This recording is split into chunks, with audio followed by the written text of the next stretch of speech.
Hey, no, this is not a, We forgot ours. I had a cheat sheet. Hello, everyone, and welcome to this session, The Journey to Net Zero, Closing the Gap on Grids, brought to you by the International Chamber of Commerce and ABB.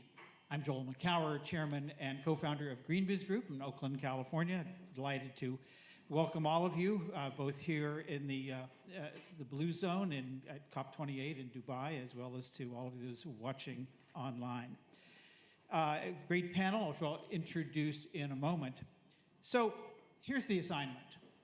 Create and support electricity grids that are adaptive, resilient, reliable, smart, bidirectional, and affordable, and that provide power to all who need it, everywhere, all the time. And that does this using carbon-free energy sources profitably, or at least break even by generators, operators, and utilities. That's the moment and the opportunity that's before us here as we sit here today at COP28. And according to a new IEA report, that means, this is a quote, adding or refurbishing a total of over 80 million kilometers, that's about 50 million miles, of grids by 2040, the equivalent of the entire existing global grid. So how do we do that? Can we do that? What are the enablers and barriers? Who needs to be at the table? What kind of investments are made? And who should be paying for all of that? We're going to answer and solve all of these questions exactly in the next 60 minutes. So joining me here are Melanie Nakagawa, the Chief Sustainability Officer at Microsoft, Morten Virad, the President of Electrification at ABB, and Christiane Ruby, the Secretary General of Eurelectric. Joining us a little bit, caught in the traffic of COP, is Beatrice Buffon, the Group Senior Executive Vice President, International Division at Electricité de France. So, Morten, let's start with you. As we talked about, this grid of tomorrow, it's going to be smart, reliable, bidirectional, clean, and all of these things comprised of distributed energy resources and storage and everything else. Where are we in this moment? Just that's a level set that we, what is the big opportunity right now, and where are we in terms of what's needed to get from where we are to where we need to go? Oh, thanks, Joel. We are at, first of all, the whole world is going electric. I think we all recognize that when it comes to the use of all about electric cars as a very practical example where you see it, but maybe not what we're aware of is that everything is turning into electric drivetrain or electric motion, but also electric heating, electric cooling. So this is a big shift that is happening all over the world. So that's at the same time we need to decarbonize, and that means again we need to electrify. Because electrification is normally the answer to how we decarbonize all over operations, buildings, and transportation. So that's kind of the backdrop of it. And at the same time, we said that now, and I'm happy to see here at COP, we already got 118 countries signing up for the tripling of renewable energy for the next up to 2030. And also doubling the initiative on and the actions on energy efficiency. So that's kind of the positive backdrop, but it also with that leads to a huge challenge on the electric grid, because according also to the International Energy Agency, that the report they sent out 3 weeks ago, you also see that we need to, the electricity consumption will, the energy increase will be 10x any other energy sources for the next 10 years. So that is the challenge for the power grid, getting enough power to do that. Electric charging, I mean, just a standalone, it's a 10 terawatt hours that is needed, which is again 10 times more in 2030 than what it was last year. So everything will rely way more on electricity, and therefore we need to upgrade the grid and making it more resilient towards these changes, because at the same time we see the increased capacity or the need, we see also the more extreme weather around the world that is challenging also the stability of the grid. That's why, like in the United States, you will see, I think it's 64,000 miles of cables or our headlines that is now being put underground with underground switchgear and underground cables. So this is a massive investment in the grid that will happen in the next 10 years. It's not like we often talk about 2050 commitment, but this is more of 2030. It needs to happen in today and next year and the coming years. So the investments need to happen, and it is. And many of the utilities that I meet with around here also have much higher capex budget now, and I'm sure we will hear more from Christian on that as well. So that is happening, but we need a much smarter grid, and there is where companies like ABB, but also together with Microsoft making more and other partners in the industry, making the grids more digital and more resilient, so stronger, but also smarter. So that's the whole challenge we have in front of us.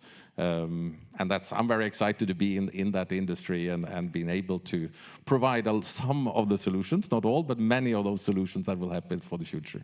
Well, it's obviously a huge opportunity space, but when you look at that opportunity space and that you look at the grid operators, whether they're nations, national governments, or privately owned or publicly owned consumer cooperatives, how ready are the grid operators to lean into this moment and seize these opportunities? I think it's not a single global answer to that, because I see very, let's say, progressive utilities in some parts of the world, especially, and I would mention one of my home countries, which is Norway. I know that utilities are very advanced in digitalizing the network down to a much lower level than what I see in other parts of the world. But we have to remember that on a global, a lot of where we will see the energy consumption going up in the future is in places where it's not electricity available today, in that we're talking about many of Asian countries, but also African countries. So I think it's so important that we don't go through the same energy transition in many of the development countries, but we go straight into the right solution, which is going straight into renewables, and don't take the path through fossil fuel-based power generation. So that's a challenge, I think, for all of us as well, to get that and to help developing countries going into the right starting point right away, and as they don't take that detour versus carbon-based power generation, which is where we have more in the, let's say, the developed part of the world will have to, more developed part, then you would have to make that transitioning happening now and replacing a lot of that fossil-based power generation that we still rely on. Yeah. Melanie Nakagawa, Morten already invoked Microsoft's name. I'm guessing that most people don't think about electric grids when they think about Microsoft. Talk a little bit about, first of all, where Microsoft fits into all this. Great. Well, thank you so much for having me, and have a hello to everyone else out there. So I think that's it's a really interesting point you make, because it's something that is actually a key priority for Microsoft. I mean, here we are at COP28, and I'd say these discussions around how fast we decarbonize the grid is one of the key issues that we're engaging with, discussing with others, having focused discussions on. And the reason why is a few reasons. One, Microsoft in 2020 set an ambitious goal to be carbon negative by 2030, as well as a few others, including water positive, zero waste, and protect ecosystems, all by 2030. When we think about that carbon negative goal by 2030, it first and foremost includes all scopes. So we want to hold scopes 1 and 2 to near zero, and then dramatically reduce scope 3. When I say that, again, electricity and energy grids are at the heart of all of those. For scope 1 and 2, which are direct impact, that's really clear why energy matters. It matters to the over 60 regions in which we operate with our data centers that consume energy. But in scope 3, which is 96% of Microsoft's carbon footprint, is in our scope 3. That's the value chain, it's our supply chain. And when you break that down, it breaks down to things like semiconductor chips that go into those data centers and our hardware. It comes into things like building materials like cement and steel that are large energy users as well, and electricity consumption of our downstream users of our products. So again, when you think about that, energy is core and electricity is core to all of that. So if we're going to be successful in reaching our goals, we need those grids to decarbonize fast in all the key markets around the world. We are a global business after all. So to that end, we've been doing things like supporting the tripling of renewable energy by 2030. We joined several other corporate leaders on urging for that action, and really pleased to see, I guess on day 2 of this conference, those countries coming together and announcing that commitment. It also includes things like working with ABB and other companies to really move forward with technology and solutions to accelerate transmission, accelerate clean energy deployment, and it's really important that we do that. The last thing I would say is, in addition to our carbon negative goal, we really want to kind of break that up to mean, what are the components to that? And one of the key components was to set a goal of it's called 100-100-0. That means 100% of the electrons, 100% of the time are coming from carbon-free sources of power to our data centers and our facilities. And so to hit 100-100-0, again, part of that requires a fast decarbonization of these grids around the world. And where are you on that journey? So we're making progress across all of these. I'm happy to say that to date we have contracted over 19 gigawatts of renewable power to date, and that makes us one of the largest corporate purchasers of renewable power to date. And for those that are experts in this space, far more than myself, I'm sure, it's really exciting to see the role that technology companies have played in accelerating the growth of renewable power. Like I said, there's probably a handful of companies, that, especially from the tech sector, that are the largest purchasers of corporate purchasers of renewable power. And I think that's a really good example of where corporations can play in standing up and advancing markets and creating markets where there haven't been markets to date. Christian, first of all, I'm not sure how much people know, at least outside of Europe, that you're electric. So I'd love to hear a little bit about that. But also talk a little bit about the grid security and some of the needs there and I know I also want to come back to you, Melanie, on this, because you had a national security role and you've looked at climate and security, and I'm sure you have things to say about this. But Christian, talk a little bit about how much security plays a role as you look at the grid in Europe, but also, again, talk a little bit about Eurelectric. Thank you, Jill. So Eurelectric is the trade association of the European electricity industry, meaning that we represent some 3,500 companies across Europe that deal either with production of electricity or transport of electricity. And we also deal with the likes of Microsoft, Google's, and ABB's in our membership, the supply chain and different types of service providers, customers.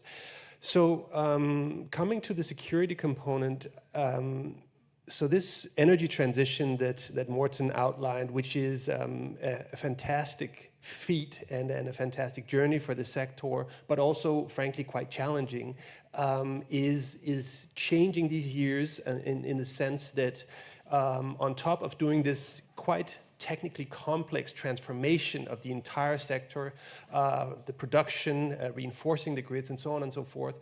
We're now seeing this unfold. We have to do this on a much more complex backdrop with geopolitical tensions, ideological rivalry, and all what that entails in terms of new threats, be it physical or cyber threats, fragmentation of our supply chains, and so on and so forth. Specifically coming to the security component, I would focus on two distinct areas. Morten mentioned the issue that we're facing much more extreme weather, and for grid operators, this is really a major issue across Europe, but I should say across the world.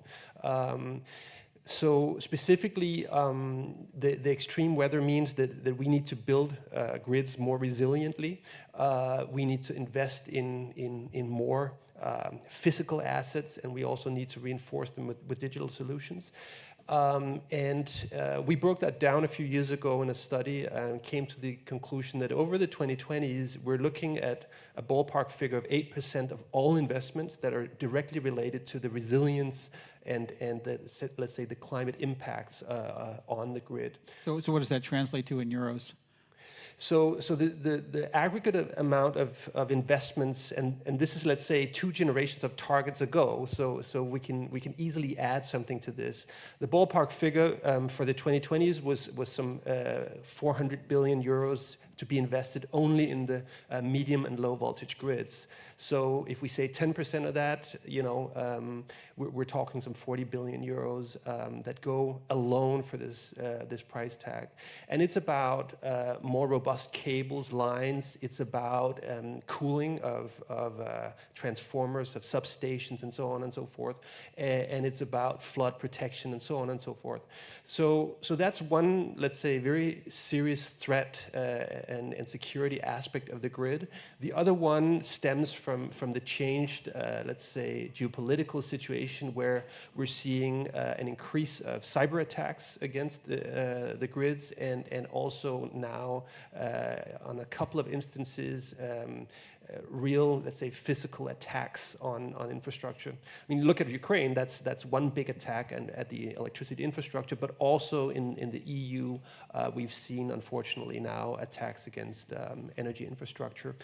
So the situation is quite different, and I would say, especially on the digital side, this is a very delicate conundrum, because a lot of the journey on, let's say, realizing the potential of the digital technology is about opening up the data layers and providing access to people to provide new types of services, aggregate data in different ways. So that's the opportunity. The threat here is that if you open up the data layer, you're gonna also potentially open it up for let's say, malicious actors. So we need to strike a very careful balance and find out how we, let's say, achieve the climate objectives while staying secure and avoiding malicious attacks on the grids. Wow, I think you summed up the challenges pretty well, that not just in Europe, but I think everywhere. Well, let's welcome Béatrice Buffon from Electricité de France, EDF, to the conversation. And you're, of course, one of the, I assume, a member of Christian's group. How do you view the challenges? Are there some specific challenges? Also, is your service area restricted to France, or is it beyond? Forgive me for not knowing this. And in your service area, whatever it is, are there some particular challenges that you're seeing right now? Yes, hello. Sorry for the slight delay. Yes, so EDF is an integrated utility, and we are investing heavily in the low generation side, but also in the networks indeed, and also in the electrification of uses.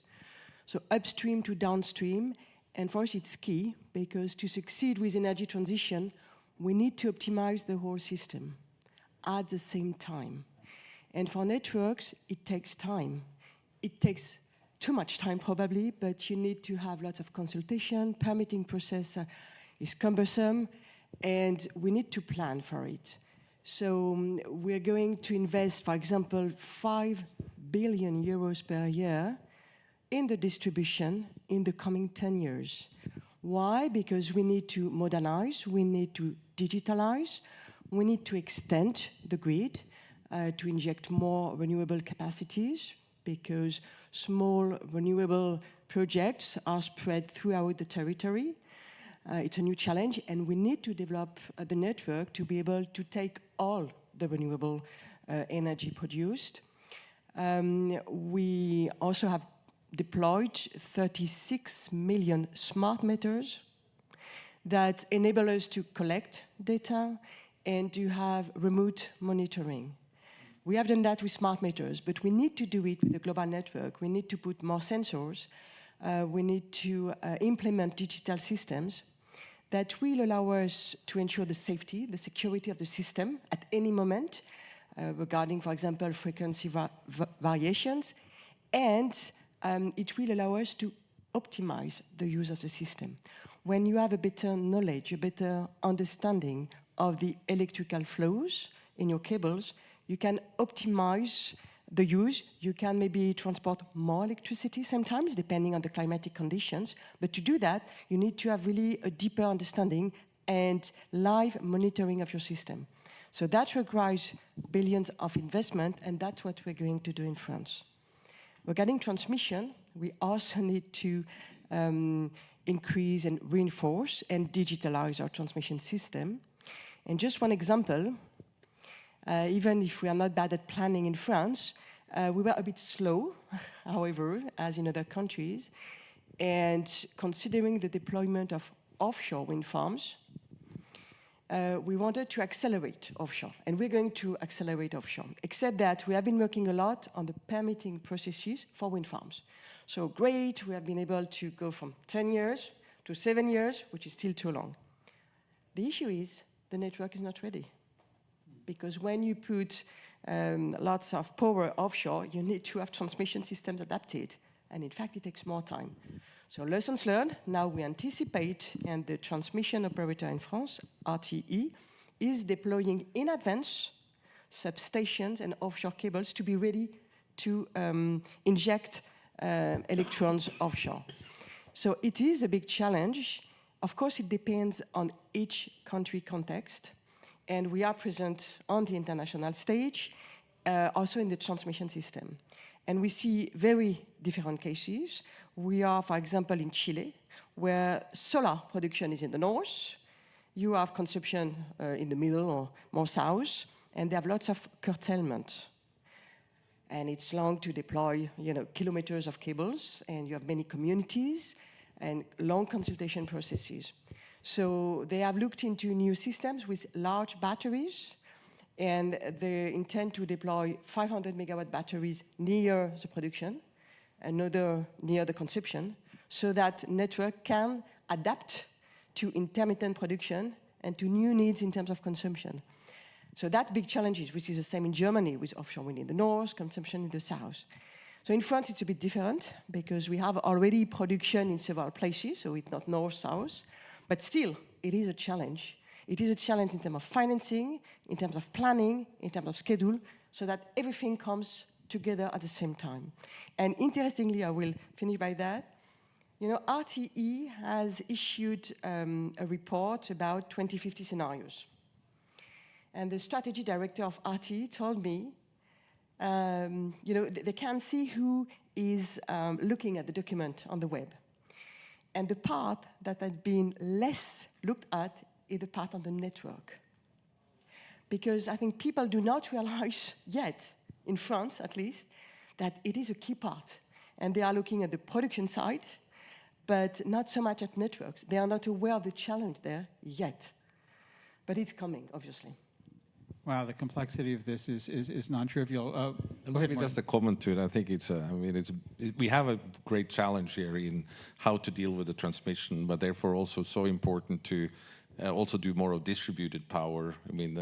So the rooftop PV installation everywhere is also what helps reduce the need, or at least some of the need for transmission, because this will or else be a big bottleneck in the utility grid. So I think that, and even we talk about energy efficiency that we need to drive more of, because again, that reduces the need for power generation and expansion, and it reduces some of this, the stress that we'll have to put on the network when we are having quite a big difference between where power is generated and where it's consumed. And this is the same really in every country. So in average, we have enough power, over the year. The problem is that it's not used at the right time, and it's not used at the right place. So if you would be able, but it's a bit like traffic. You have enough roads in the world, so it should never be any queue. But we could be stuck there for hours at a certain time of the day. Well, you opened the door to something I was going to bring up later, which is the decentralization of the grid. And how much do we really need a grid, or do we, as we build in for this new era of electrification of everything, how much of this can be at the microgrid, even nanogrid level, or how much we really need to rely on the traditional model we've had for the past 100 years of a big centralized grid. So, Morten, talk a little bit about what you see, and I'd love to hear from others as well. In terms of and we really need everything, which is, and we need to do it now. We need to upgrade the transmission line, because we cannot do everything on microgrids locally, but you have to do that as well. You have to use as much we can do locally, where you put supply and demand next to each other. That's it. And talk about what are the limitations of that, why we still need the central grid. Because you need the strength of the grid. Because all the renewable energy we put in now, like with PV or solar and also wind, you don't have the resilience or the stiffness of the grid and the grid connections. That's where the large power plants that we have, these are what keeps the network strong. And that is what we're missing when we're putting in so much in the renewable energy. So then you need to talk about, you can do this with grid strength, either with with synchronous condensers, which gives that mechanical strength in a net, or you could do it with power electronics, like battery system. And I think, again, here we have to do everything. It's not like, there is not, unfortunately, one silver bullet just to fix it. So we have to have a long list of actions that we have to take in the utility space or the power space to be able to deal with the future and this huge increase we will see in the electricity consumption of the future. So it's all about strengthening the transmission, but it's also about strengthening the local power generation, let's say local to supply and demand, and it's also to drive energy efficiency. So because that will also reduce a bit the stress. And then it's the last point which is more of load management. That's what we also talked about here. It's like in our houses or our homes where you want to use power when it's the cheapest. So you charge your electric car during the night instead of during the hours where everybody are making dinner and the consumption is peaking. So these are again, do load balancing in your homes, but that we can then have to do the same thinking on the distribution side or even on the transmission side. So this is all load balancing and load shedding to make a more stable grid. Melanie, talk about central versus decentralized grid from the perspective of a Microsoft data center. This is a great point. I mean, one thing to add to this conversation is you're seeing digital technologies be a key part of this enablement. So there is this aspect of you need everything everywhere all at once, because I think it's just a very good title for a film, but now it's a widely used phrase. It can apply to almost anything. It can apply to everything now, which is really kudos to that film. But to that point, though, for Microsoft, we're seeing really interesting uses of technology innovation to get at some of these concerns. So take decongestion of the existing transmission. So yes, we need to increase transmission and build new, but as Beatrice mentions, it can take a long time to do that. So what do you do with the existing grid? Because as Morten pointed out, we have some of the power there. It's just not getting at the right time. So Microsoft invested in a company called Line Vision, and Line Vision is using AI-enabled systems to actually help decongest existing grids.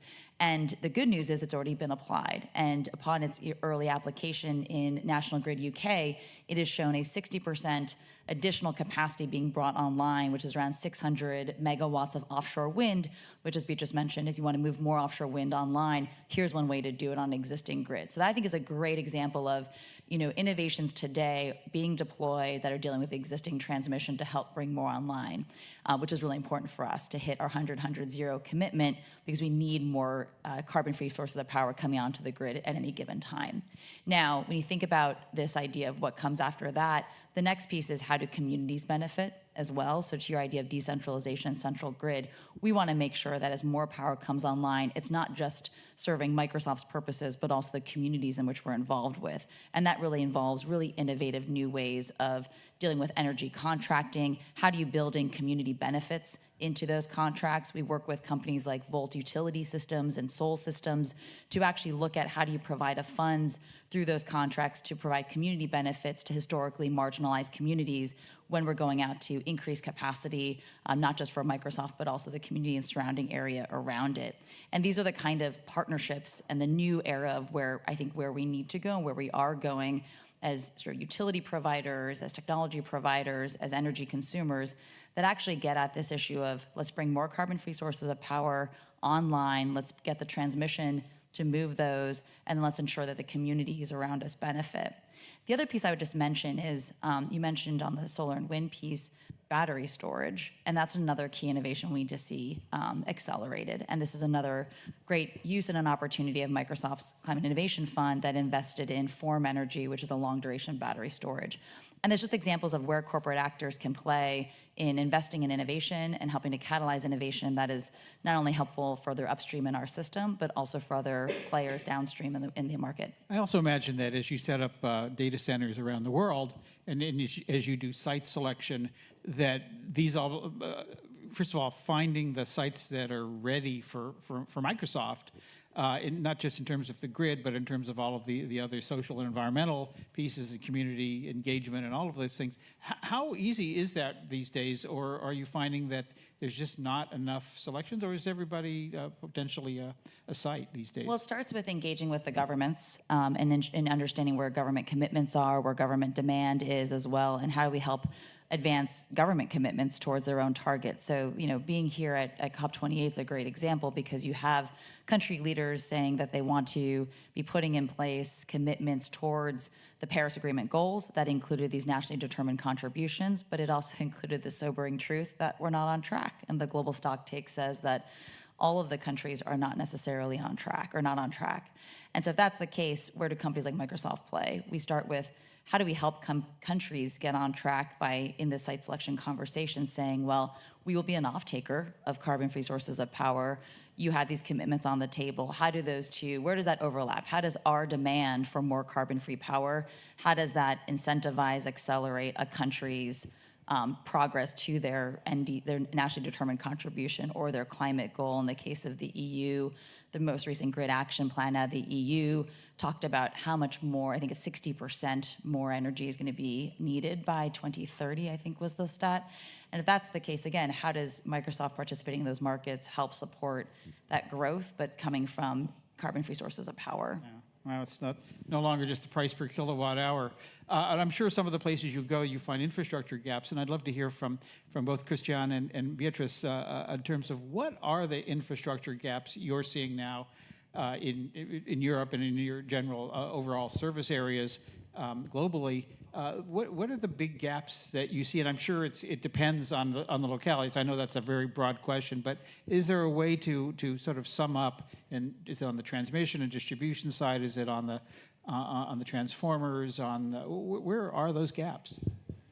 So we quantified sort of the investment need a few years ago, as I mentioned previously, where we went and had a deep look at especially the distribution grids of Europe. Because one thing we've seen is at EU level, there's been a very clear sort of vision that interconnectors are needed to build a European market. What we hadn't seen for a long time, now it's beginning, was the realization of this decentralization of the system and the corresponding planning and the investment in the low voltage grids. So if we look at the EU today, we have some 40% of the grids that are around 40 years old, which means that this is a 20th century infrastructure that we now need to use to power the 21st century with a much more digitalized economy, a much more electrified economy, and that's why we essentially need these investments. So we're currently in the process of re-quantifying, because we have now 2 new generations of targets since 2021 when this study came out. But at that time, we came to the conclusion that we need some 40 billion euros of investments in the distribution grids annually up until 2030. And from there, we need to increase further. So that's a little bit the picture on let's say the aggregate investment needs. When we look at what needs to be built very concretely, we broke that down into what are the needs coming at the grid. There's renewable integration, there's electrification of transport, there's new types of demand coming from data centers and so on and so forth. There's the digitalization piece, there's the sheer modernization of the grid, replacing poles and so on and so forth, and there's the resilience piece. So these are the sort of key drivers of investment needs that we see. And if we look at companies today, probably Beatrice can talk more to that, we see shortages across the supply chain, whether it's transformers or cables, lines, we're short of pretty much everything. And that has to do with the fact that we're on the one hand, in need of a radical upscaling of the industrial capacity. On the other hand, we've also experienced a very quickly changing macroeconomic environment, which means that all of a sudden, with increasing inflation rates, increasing WACC, it's getting more difficult for companies to justify investments, to make that final signature, and also for supply chain players to build big factories because they need to be reassured that they see the return on investment. So we are in a bit of a shortage situation across the space, I would say. So that's interesting that the pinch point, if you will, is not necessarily money. It's not necessarily the desire. It's the equipment itself that you need to upgrade the grid is just not there. That's, well, I would say more and more it's both. If we talked 3-4 years ago, everybody would say the world is awash with money, and yes, it is. But the investment case is getting more difficult because interest rates are going up, and all of a sudden the business case is changing quite significantly. So today it's perhaps not money, but it's the business case and the physical equipment. Yeah. How is this affecting EDF? Well, first, I would like to say that I fully agree with what you said, that we need everything at the same time. Centralized solutions, decentralized solutions, that we cannot, think that one solution is better than another one. I think we need all low carbon solutions. Transmission, distribution, distributed solutions are really good, energy efficiency measures. But I'm just puzzled sometimes because I heard some debates here where people are still thinking, maybe we should do energy efficiency and not so much production or whatever. When you look at scenarios, you need to do everything. And even by doing everything, we are not there. So I was really pleased to hear what you said. Yes, on the transmission side, we are facing a shortage. And the consequence is that projects take longer. We need to secure industrial slots quite early in the process. So it has a cost. It is risky because you need to pay upfront big amounts to be able to secure the delivery of your project. So it's something we need to work on because it's not going to improve. We said that we have to invest more in transmission and distribution. So we need to work on the supply chain. I was thinking that it's maybe a good time for ABB and other competitors, too few competitors, because it's a seller market for sure. But even for them, it's not a good situation because they are full booked over too many years and it's becoming too tricky to manage. So the consequence is that it becomes bottlenecks and that it slows down gigawatts of renewable projects. It has a big consequence on our CO2 emissions and on the implementation of energy transition. So that's a big part. But the other big part is what we said is planning and permitting. Because as long as it takes 10 years to develop transmission lines, we will remain behind schedule. So this part needs to be also improved. And in Europe, European Commission tries to implement new rules to streamline the processes, to accelerate permitting for priority projects. And, it's a combination between streamlining processes, but still having a proper consultation with local population and local authorities that you cannot and that you should not avoid for local acceptability. So this is a balance, and we're working on it, but we're not there yet, for sure. We have still lots of work. Melanie. I'd love to just weigh in on this because I think this idea of the supply chain constraints is something that we saw as a downstream needer of this clean power. Obviously, as I mentioned, 19 gigawatts of renewables under PPAs today already contracted. But because of that experience, we started to see exactly what the panel's talking about, the supply chain constraints. And so earlier this year, Microsoft announced a partnership with Hanwha Q-Cells, which is the first of its kind partnership actually on the solar supply chain side, on the solar manufacturing. So Hanwha Q-Cells, sort of bolstered and accelerated through the Inflation Reduction Act in the United States, opened up a manufacturing facility of solar panels in the state of Georgia in the United States. And we need those solar panels moving to our EPC, basically our developers, to develop the projects that we will then need for our carbon-free sources of power. But exactly to Beatrice's point, knowing that there might be concerns further upstream, Microsoft decided to enter into this partnership with Hanwha Q-Cells on the solar supply chain, going even further upstream to the solar panel itself.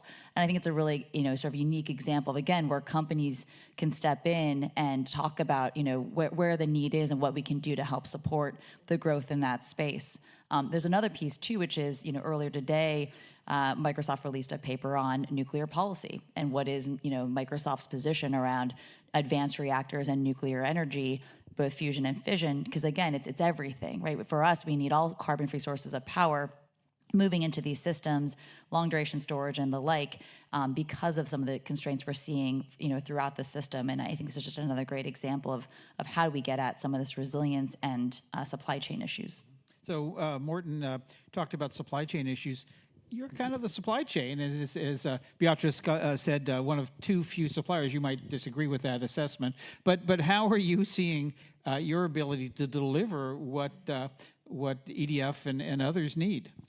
No, it is true that we have, there has been, especially first with the semiconductor crisis that we were facing during COVID. Then you're coming out of COVID, and then there has been other challenges, and especially this strong uptick in the electrical investment that is needed. And then you get the super cycle of data centers with machine learning and Gen AI coming as well, which is taking a lot of the capacity as well that would normally go into the power side, which is now going also into the data centers. So this is where the industry is really being stretched on capacity. But we as ABB, we have also made significant investment in more than doubling capacity in many areas, both especially in the United States and Mexico, based on the Inflation Reduction Act investments that we know are coming, and the CHIP Act and the different and the Job Act. So all of these are so we are expanding capacity. But we also see that it will be a shortage not just of equipment, but there will also be the number of engineers, with the number of electricians doing a lot of the work, the practical work of the installation, because you can build a transformer and switchgear and all the equipment, but then it also need to be connected to the grid. And you need to have those smart engineers who can do that also out on site. If they work with ABB, or they can work with EDF or Microsoft and others, but this is where we also need. So that would also be a skill set that we will be short of. So we need also more engineers, more technical personnel to be able to do this transition. So that's another need in the industry. That's why we are pushing a lot also to out with schools, with university, but we try even at the high school level to get people interested in joining the technical, the engineering industry. And hopefully, they can come to ABB, but just into our industry. We need more talents, because engineering is so important for handling these challenges we face now as a global society. And I don't know whether the situation is the same in Europe as it is in the United States in terms of what they call the silver tsunami, people who have hair color like mine who are aging out and moving on, and there isn't the pipeline of talent to fill in those gaps. Is that a challenge for you? And Melanie, I see you want to Yes, jump in it too. is the same challenge we're facing. And it goes even in most countries. Also, I was in China a couple of weeks ago, and even there we have the same challenge. Even there is high unemployment now on the lower grades, but we don't have enough engineering know-how to go into the technical industries. So I joke a bit often that I say we have more than enough influencers, but I would like to have more technical engineers. That's true in life in general, I think. More than enough influencers. Melanie? To build on sort of Morten's sort of lived experience and your anecdotal sort of perceptions of where the skilling is, just yesterday, LinkedIn put out their COP28 global green skills stock take, and to provide some data behind what you're seeing in the market is that only 1 in 8 people have a green skill. And it's actually in the case of women, it's 9 out of 10 women lack any single green skill. And so there is a shortage in the market of anybody with these green skills and these green talents. But meanwhile, LinkedIn found that the hiring for these roles is outpacing the supply of people with them. So there really is this opportunity. How are we helping to skill the future workforce? Because in addition to the silver tsunami, there is a cadre of people that are coming into the workforce that could fill these roles. It's just how do you get them the skills that are required through whether it's online learning courses or sustainability skilling courses, and how do you use digital technologies to provide a much more democratized access to the tools, especially in the case of digital tools, which obviously your engineers need and others. There's an opportunity to do it to close the gap that seems to be widening around green skills. But it's something that now that we have data behind it, we can now call attention to where those gaps are and what the tools are to do to fill it. I think there's an opportunity to get to address this concern about that widening gap with the silver tsunami. Well, speaking of data, I want to turn to the topic of digitalization and some of the opportunities and challenges you see there.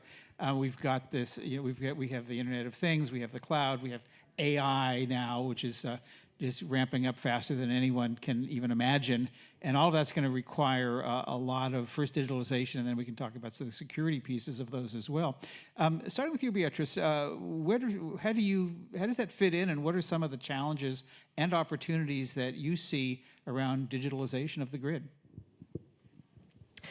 Well, we have started with the deployment of smart meters. And as I was saying, it was a big game changer, because we are now able to collect data from 36 million households in France and have remote control. And during winter, for example, we were able to move by 1 or 2 hours the timing of heaters, water heaters. And it allowed us to erase a peak. So that's thing that you can do in a very practical way that have a big impact, in fact. We need to do more, obviously, to adapt our networks, because, as you said, networks are old. And we have to change the way we operate them. It is a challenge in terms of skills, and people need also to be upgraded. So we are dealing with all that, with training of people to new technologies, with investment that we need to put in that, and it represents a lot of required funding, and to be able to have a grid which can better control the consumption and the way people consume, and offer other services like electric mobility, for example. And I think we are on the right path. But as I was saying, it's an investment over 10 years. So we will be there, but in 10 years. Christian? Yeah, so just to give a few data points on how much the system is changing and what that requires, because most, especially distribution grid system operators that I talk to, they are adamant that we can only operate the future grid if it is almost fully automated. But just to understand, how much has the system changed? If we look back maybe 25 years, 30 years in Germany, you would have some couple of hundred power plants powering the entire system. Today, E.ON's grid alone in Germany has 1 million feed-in points. So this is how decentralized the system has become. And on top of that, we need to add all the electrification of end users. By 2030, we expect some 40 million electric cars in Europe. We could add another 50 million heat pumps. So hundreds of millions of devices that need to be powered, that are adding massive loads to the system. And for that to function, we're just dead dependent on a better digital optimization. So that has a sort of software component, a digital component, but it also very much has this infrastructure component, which is that in big parts of Europe, we don't have smart meters. So in order for us to be able to steer the load in a smart way, in order for us to be able to optimize the system, we need that infrastructure in place. And this is also a precondition, by the way, for the market arrangements that we heard about before. Because if you want to go to a 24/7 world where literally every hour of the day is carbon-free, or at least measurable, you need to have those measure points in place and in order also to set up the market arrangement to allow for this. Today, we assess the carbon quality of energy on an annual basis with guarantees of origin, and a lot of companies are saying, well, that's not quite enough for us. We need to be able to account for our scope 1 and 2 emissions, and we need to know what we're actually using. So we need also a new generation of market design eventually, but it needs to happen at the right pace because that system will only function once we have the infrastructure. Yeah, I imagine this is a significant opportunity space, Morten, for ABB. Yes, it is. And we talked about also the use of artificial intelligence now to drive, especially in the field of energy efficiency. We have a great example with one of our partners called Brainbox AI from Canada, where they do an artificial intelligence algorithm they running on cloud services, where you can transfer all the data from an HVAC unit, so the heating and the cooling units, and in the buildings. You get all that data up on the cloud, but in addition, you're taking in all the, the weather forecast, all other data points that you have there, and also looking at the history. And in that way, you're able to save up to 10% of the energy of the building, the whole building, without jeopardizing or sacrificing the comfort level inside the building. So I think these are our example. We'll see as well that we can scale these examples to, just for buildings, is consuming 30% of all electricity around in the world. So you have to make buildings much greener and reducing the footprint and the energy needs of buildings. And as I say, artificial intelligence can help us to do a lot of that. And that, I think the next part will be how can you use that even in the EDF grid, where you would use the same type of algorithms of using also the grid even smarter. But then first, as Christian said, it needs to be digitalized, or else it doesn't work. I want to switch gears because there's so much more I want to talk about in the not even 10 minutes that we have left. We've been talking more about the developed economies. We haven't looked at the global south here and places where the grid is both north and south is less reliable, or in some cases non-existent. First off, from ABB, your perspective, Morten, how do you view that space in terms of what's needed, what's possible, and the preconditions that you need to even work in those markets? Yeah.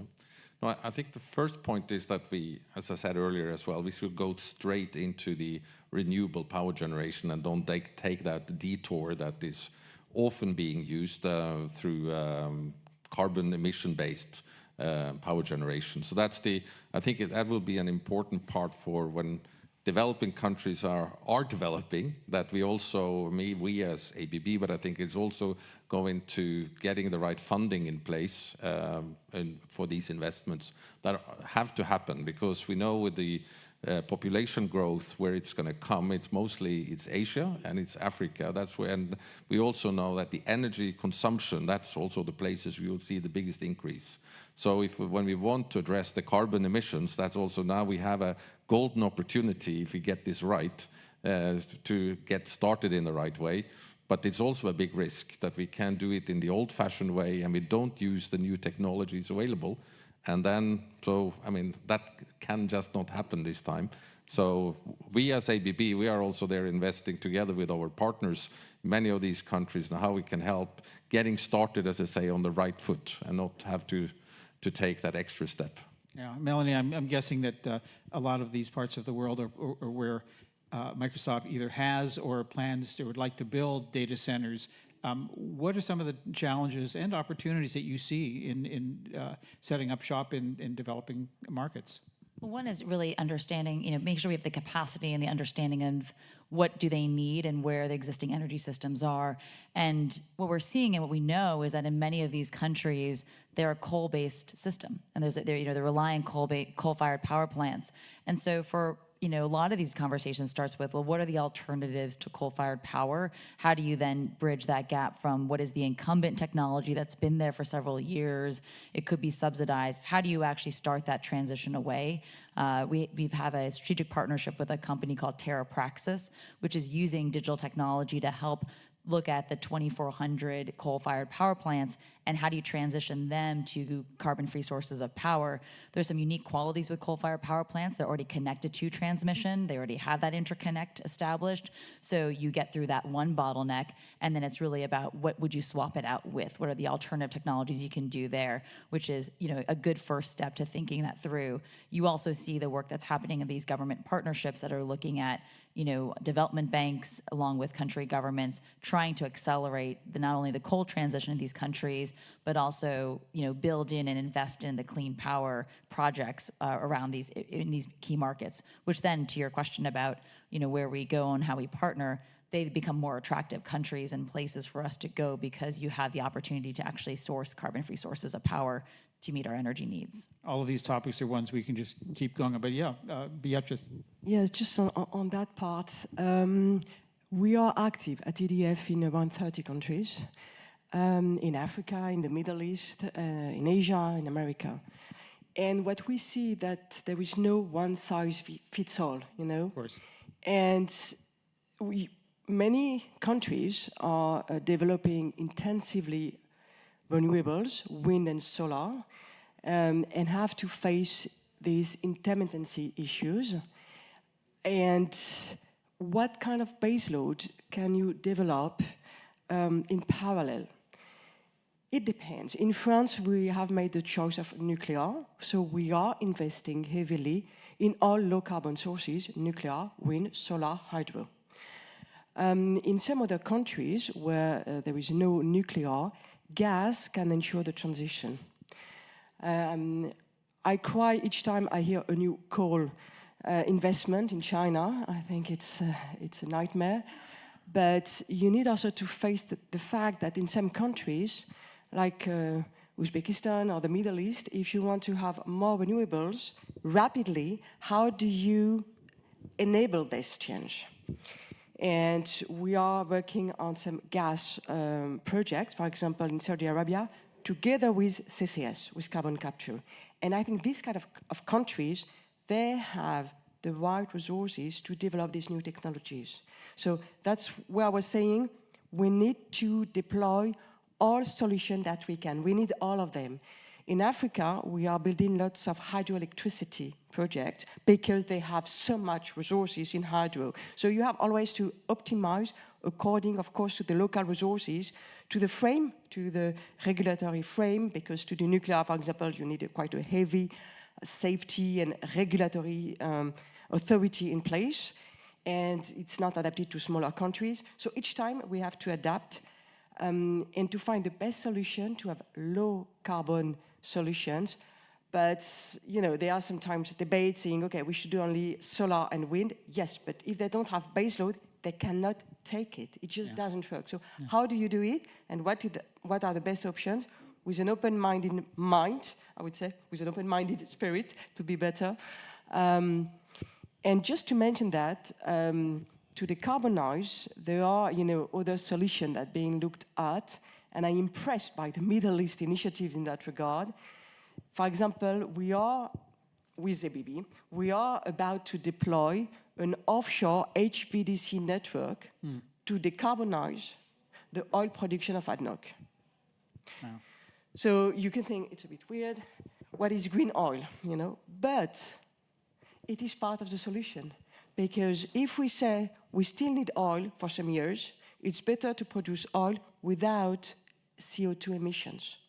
So, and I'm impressed by the strong willingness of ADNOC, because it has a cost, and they want the grid to feed their offshore activities, and the grid and the onshore grid becomes greener and greener.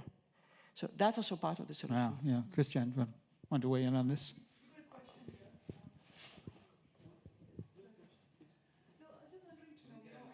I know it's fine. So when you talk about transition, right? Obviously, one size doesn't fit all. So when you look at developing economies versus developed, don't you think there should be more resources should be provided for them to transition efficiently? Because I'm working with some of the project developers in Africa right now, and I see that the biggest issue is right now on funding. Speaking to some Yeah. some bilateral agreements. It's easy to talk to mention, we need to transition, we have to get there. But in reality check is, the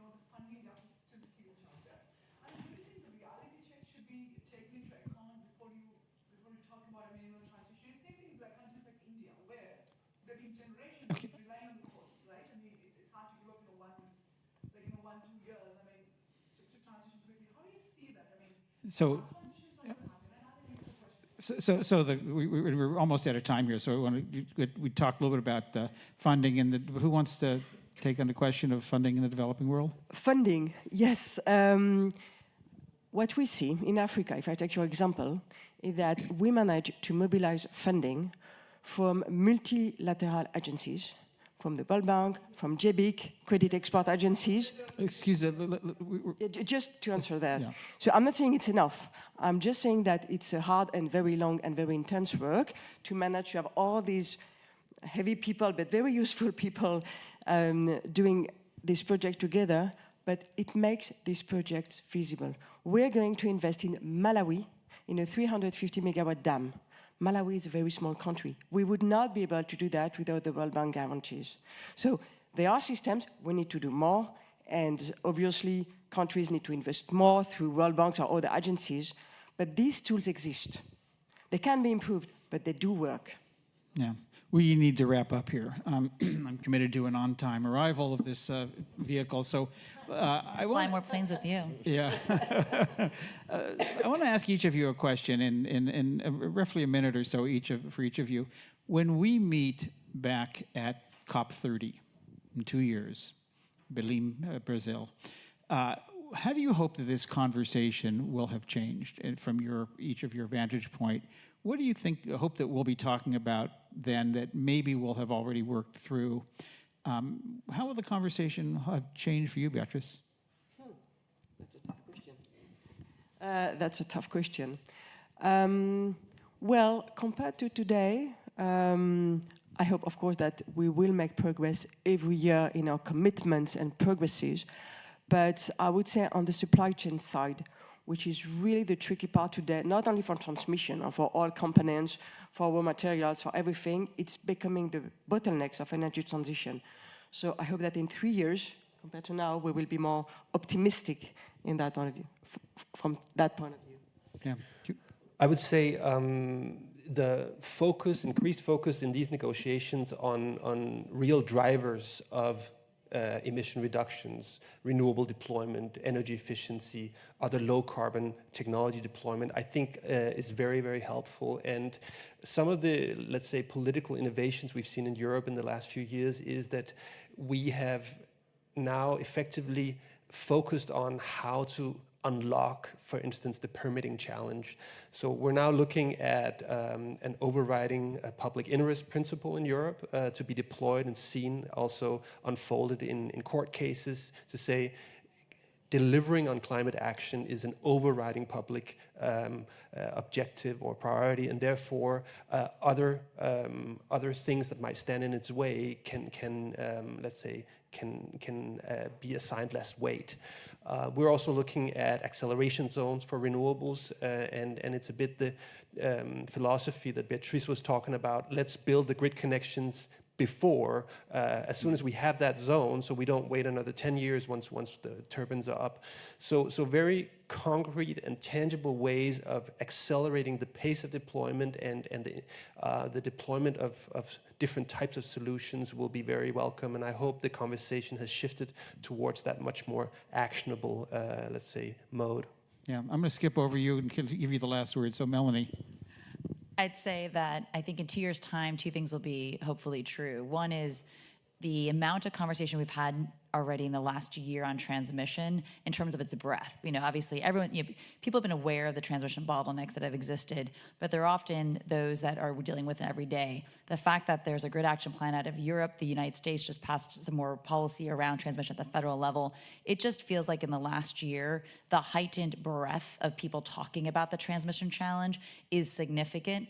And it's a box we have unlocked and be able to see the challenges there that I am hopeful that in the next 2 years, there's gonna be real progress made there.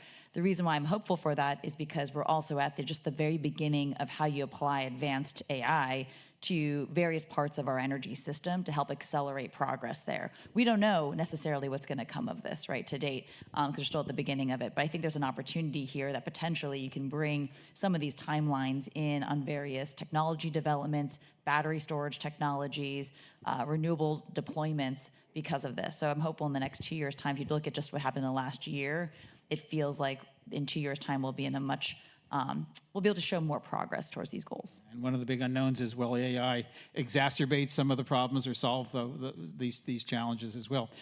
Morten, as I said, you get the last word.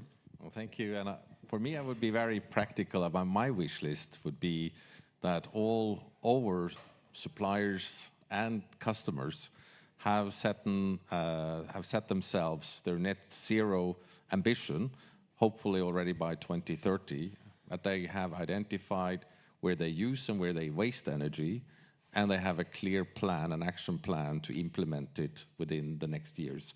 If we could be there in 2 years, I would be happy, and I hope if everybody becomes carbon neutral or having a plan of net zero, then we are taking some major steps. Yes, governments need to help, regulations need to help, but in the end, it's a lot down to every company and corporation, or small and medium-sized companies as well, to set those targets and to be able to get there. If we can get that commitment across the globe, then we would be a very good place in 2 years' time. So much to do, so little time. I'm not sure we solved the problem today, but we certainly illuminated the myriad challenges and some of the nuances within those challenges of what needs to happen in not just the next 2 years, but for the next 20 or 30 or more. So with that, I want to bring this to a close. First of all, thanking ICC for our host, and ABB as our sponsor, and thanking Melanie, Morten, Christian, and Beatrice for participating, and for all of you both in the room and online being part of this today. Thank you all so much.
and good, well, it's actually good day, precisely good day, right?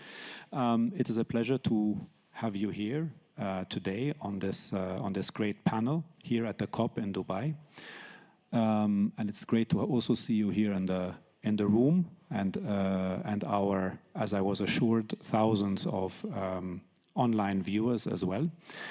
The topic of our panel is digital decarbonization, as you can see here. And it is really about collaborative action between industry, between tech leaders, and between governments, and how we can work together, how we can collaborate to speed up the progress on climate, right? And I'm very fortunate to be joined on this panel today by, if I can do it in order, first by Lucy Rodriguez, the EVP and Chief Communications Officer of CEMEX. We have also, secondly, Klaus Runge, the Senior Vice President and Head of Market Access, Public Affairs and Sustainability at Bayer. And then we have Mr. Magdi Batato, the EVP of and Head of Operations at Nestlé. So a great panel with a very interesting combination of different industries. And we are also still waiting for Mr. Chris Skidmore, a Member of Parliament and the former Minister for Energy in the United Kingdom. He will join us as he makes his way from one building in the COP to another. This can take some time. Now, what I thought to do is start with a couple of general questions to you, if I may.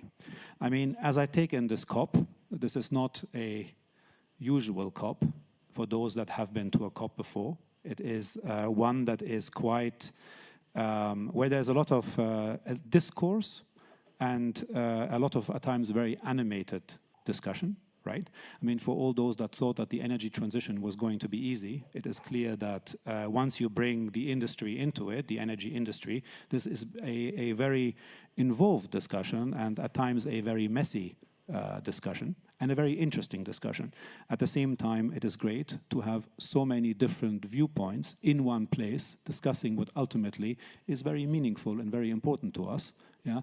As every summer, wherever you are, it is getting hotter, including here in the UAE, right? Measurable compared to previous years. So I think one thing that is clear is that everyone understands what needs to be done. I think people are not really clear on who should do it and how fast it should be done. But at least the basic common understanding has been reached. So with that said, maybe if I may start with you, Lucy, what are your views on this year's COP and what do you hope to get out of it for you, yourself, and for your organization? Well, thank you very much, and thank you for having CEMEX and myself here today, first of all. I think for what has been surprising to me so far at COP is that this was a COP which had pretty low expectations, I think, around it, somewhat contentious in many ways. And I think what we've seen today, and this is my third COP, is that there have been earlier successes and announcements than at previous COPs. Now, some of these things potentially could have been announced well ahead of COP, but I think it is important that there have been some big announcements, whether it's oil and gas on methane, whether it's actually coming up with details behind the loss and damage fund, and also, very importantly, being able to set up a $1 billion fund to help the Global South on the methane. So I think that there have been some important achievements, and that's been a wonderful, unexpected result of this COP so far. From my perspective and from CEMEX's perspective, I think a lot of it is what you addressed earlier, which is being around like-minded people. From a company perspective, we come here because in order for us to decarbonize, we need some important regulatory changes in the world. And I think one of the issues in the cement sector is that there is a whole lot of focus on carbon capture to get us to net zero. But there are a lot of things that we could do with the right regulatory framework in the here and now that we do need changes. And we have examples of where it works very well geographically and where it doesn't. So coming here, having the opportunity to sit down with various regulatory representatives of various countries is very important for us. And also on the innovation front, sitting down with people that can help us drive decarbonization, either in our operations or also with our customers as well. So all of that is really important to us. Fantastic. Maybe Dr. Klaus, if I can ask you the same question, your views and your impressions. Yeah, thank you, Kaspar, and welcome from my side too. I think COP28 is special, and particularly in a specific sense, as to the fact that for the first time we've seen a health day. So the global community starts a recognition that there is a nexus between climate change and public health impact, and it's significant. I think in the heat waves of 2022, Europe lost 60,000 inhabitants due to heat. Africa loses 12 to 19,000 children year over year just due to heat exposure. And what we also see is that vector-borne disease is spreading. So malaria is moving 3 miles away from the equator in both directions year over year. So, and I think we only start to understand what the issues are at this intersection of climate and health. And I think there was one learning that we had during the pandemic, which was that public-private partnerships can really tackle significant health issues when they work hand in hand in the public and the private sector. To be honest, after a couple of years, we've lost this experience that joint working on topics, collaboration, can really solve big issues. And that's what my hope is, that we find back on this path to public-private partnerships to tackle some of the most pressing needs also in the health sector. And we can talk about agriculture later, but I think that one is an important takeaway for me. And as a company that is really best positioned at this intersection of climate change and health, we follow this vision of health for all, hunger for none. We can help fight the food crisis, we can help fight health inequalities. And me personally, I'm super glad that I could take away a lot of new contacts, an expanded network of people who are really into it and who have signaled that they have interest in collaboration to solve some of the issues that I just referenced. Thank you for that. It definitely feels like a more human-centric COP as well, in addition to being quite wide. And hello. Hi. Hi, Chris. Thank you so much for joining us. Apologies, no, it's the wrong thing. That too has happened to many, I think. Maybe just allow me first to ask the question that I asked to Magdi, which is around your impressions and what you hope to take out of this COP. Thank you for having Nestle and having me as well on the panel. Look, I think we have waited long to have food as a core theme in the COPs. Yesterday, Gonzalo, the UN climate champion, was saying it has taken 27 COPs to finally acknowledge that food systems and agriculture are intimately linked to climate change. And actually, it's about food security. You know, we are a food company. It's very close to our heart. If the climate change, we don't adapt, we don't mitigate, we will run short of a lot of commodities to feed the world by 2050. So this is, for me, an urgent and serious matter. So compared to COP28, 27, sorry, last year, I felt there is an improvement. You know, we had yesterday the launch of regenerative agricultural landscapes in the afternoon with a lot of companies, a lot of government representations, non-governmental organizations that finally come together to sign and to say, look, we need to do something about food systems.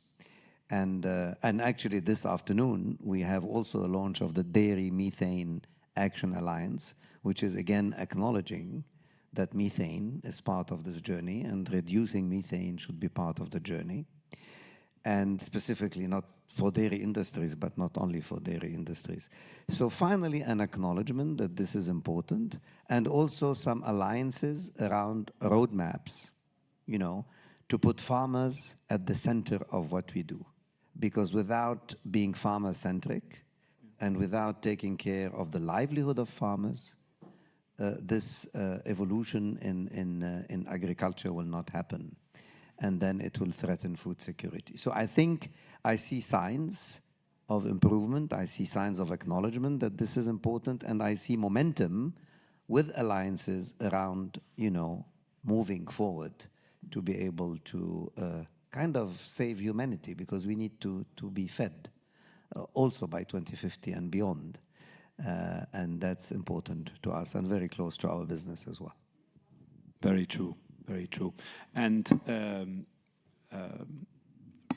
we are now, if I may introduce you officially, and joined by Chris Skidmore, the Right Honourable Chris Skidmore, the Member of Parliament and former Minister of Energy, and I understand that author of not one but two books and reports. I think one is the UK Net Zero Review. And I think secondly, your latest one, if I'm not mistaken, is Decarbonize Now. That's right. Right? An Industrial Mission Zero Network report. And I think in it you make the point that the technology is there to decarbonize at scale. And secondly, that we need far more policy that focuses especially on energy efficiency. So with that said, if I can ask you maybe first also to give you views on the COP, if I just summarize our points so far, much wider, a bit more messy with the energy industry there, of course, more human-centric, maybe more focused on really how to make things work, like a wider tent with more people in it, but at least they're in the tent and not outside lurking, trying to, you know. I think the title of this discussion is really apposite when it comes to thinking about COP28 in particular, because we are at an inflection point. This is the first COP at which we're going to have a global stocktake. The nature of the global stocktake is not sort of set out in the Paris Agreement. So actually what comes of this COP, will set out a template for how we monitor, how we hold to account countries for their national determined contributions, and how we move forward from a period of what was commitments and negotiation towards now delivery and implementation. So this COP really only needs to be sort of the last COP where we finalise the treaty text. The agreement is the agreement, and individuals like Christiana Figueres, the architect of the Paris Treaty, has suggested, we have in place what we need to have. We don't need to keep on bringing countries together to negotiate the finer points of details. And some of the final decisions that have come out around carbon markets and where we move for the future really now points that the baton needs to be handed over to those who are going to deliver the transition, and that is business and industry.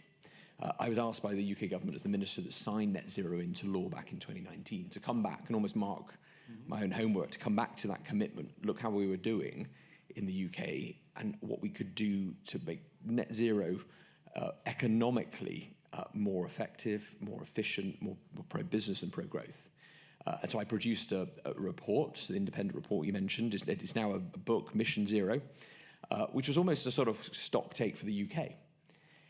And that worked because I brought together business and industry, not to tell them what to do, but to ask them what are the barriers that are in place that are stopping them from committing further to the ambition they want to see.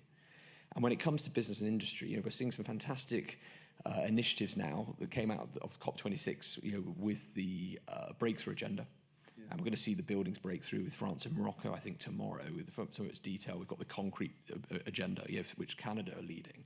And this points the way to the future, I think, of how business and industry take a leadership role. They don't wait for politicians like myself, because ultimately, politicians come and go. Business takes those long-term investment decisions on the strategies that they will need for the future. You know, Nestle were taking decisions already into the 2040s. So making sure that politicians provide the regulatory and legislative certainty for those decisions to be taken, making sure that we remove risk and that we allow companies to develop the space that they need to be in, it is really critical. And the report you mentioned, Decarbonise Now, I mean, one of the statistics always stays with me is 8% of all businesses are responsible for 80% of all gas use in the UK. If we can shift the dial, if we can bend the emissions curve with business and industry, we're more than halfway there. And if there's a sense of prioritization when it comes to net zero, when it comes to climate action, obviously, you know, everyone in COP wants to bring to the table, you know, an area of focus, and that's important. But we also need to take communities and people with us. And for organizations to be able, you are the points of contact. I mean, when it comes to, you know, Nestle, you know, everyone in their shopping basket or in their kitchen has a product probably owned by Nestle.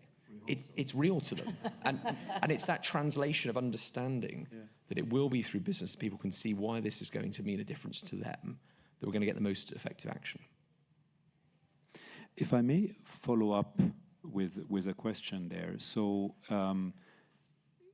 clearly a lot of leadership here in this, well, in setting rules and setting regulations, in regulatory thought leadership, if you like, on behalf of the UK, on behalf of some of the other, I guess, northern governments.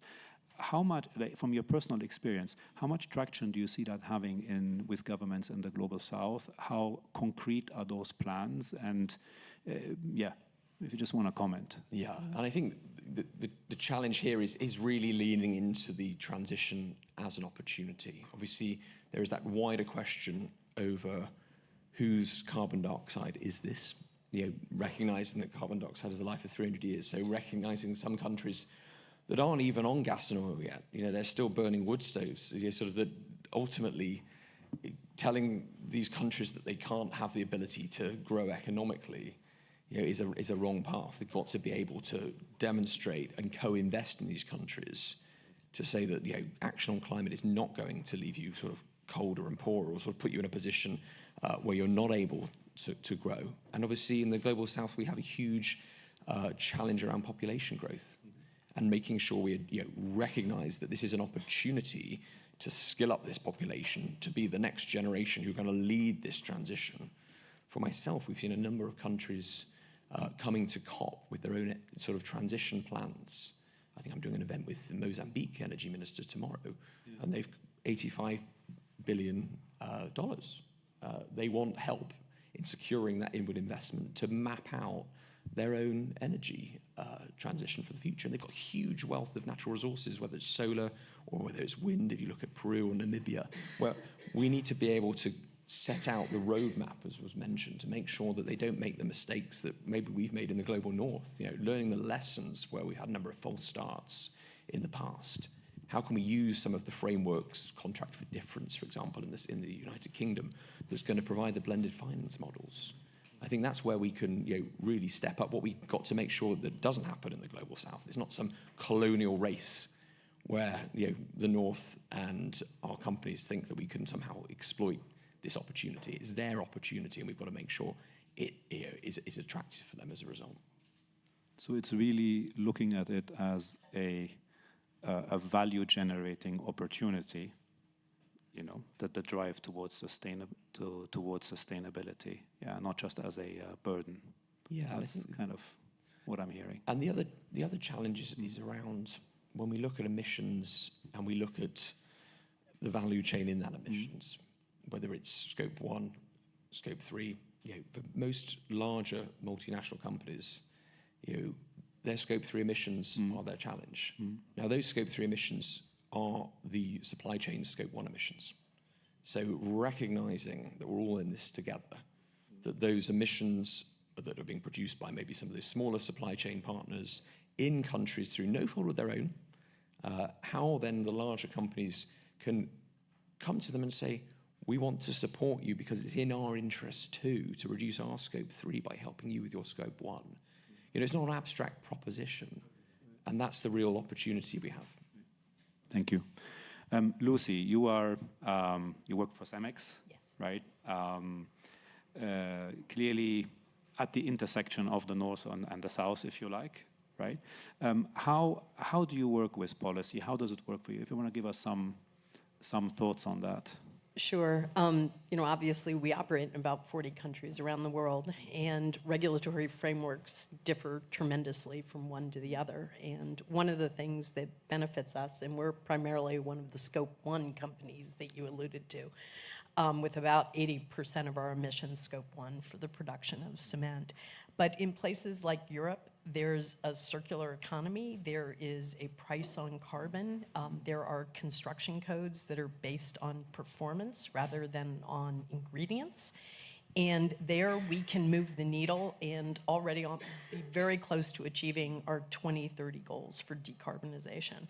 And we find that more in, I'm going to call it more emerging markets, but in our home country of Mexico, for example, we can actually move the needle more because of the fact that Mexico does not have a tremendously developed regulatory framework around things like waste management, for example, around things like construction codes.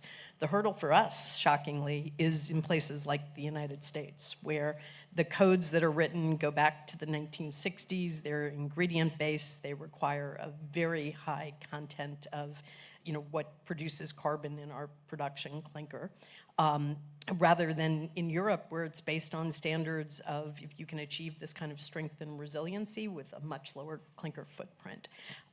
So the challenge for us is moving the needle in each and every country, and in many cases, such as the US, these building codes, the waste management practices, are all governed at the municipality level as well as the state. So there are hundreds and thousands of regulatory changes we are seeking in our operations. I'm exaggerating a little bit with thousands, but definitely hundreds. So.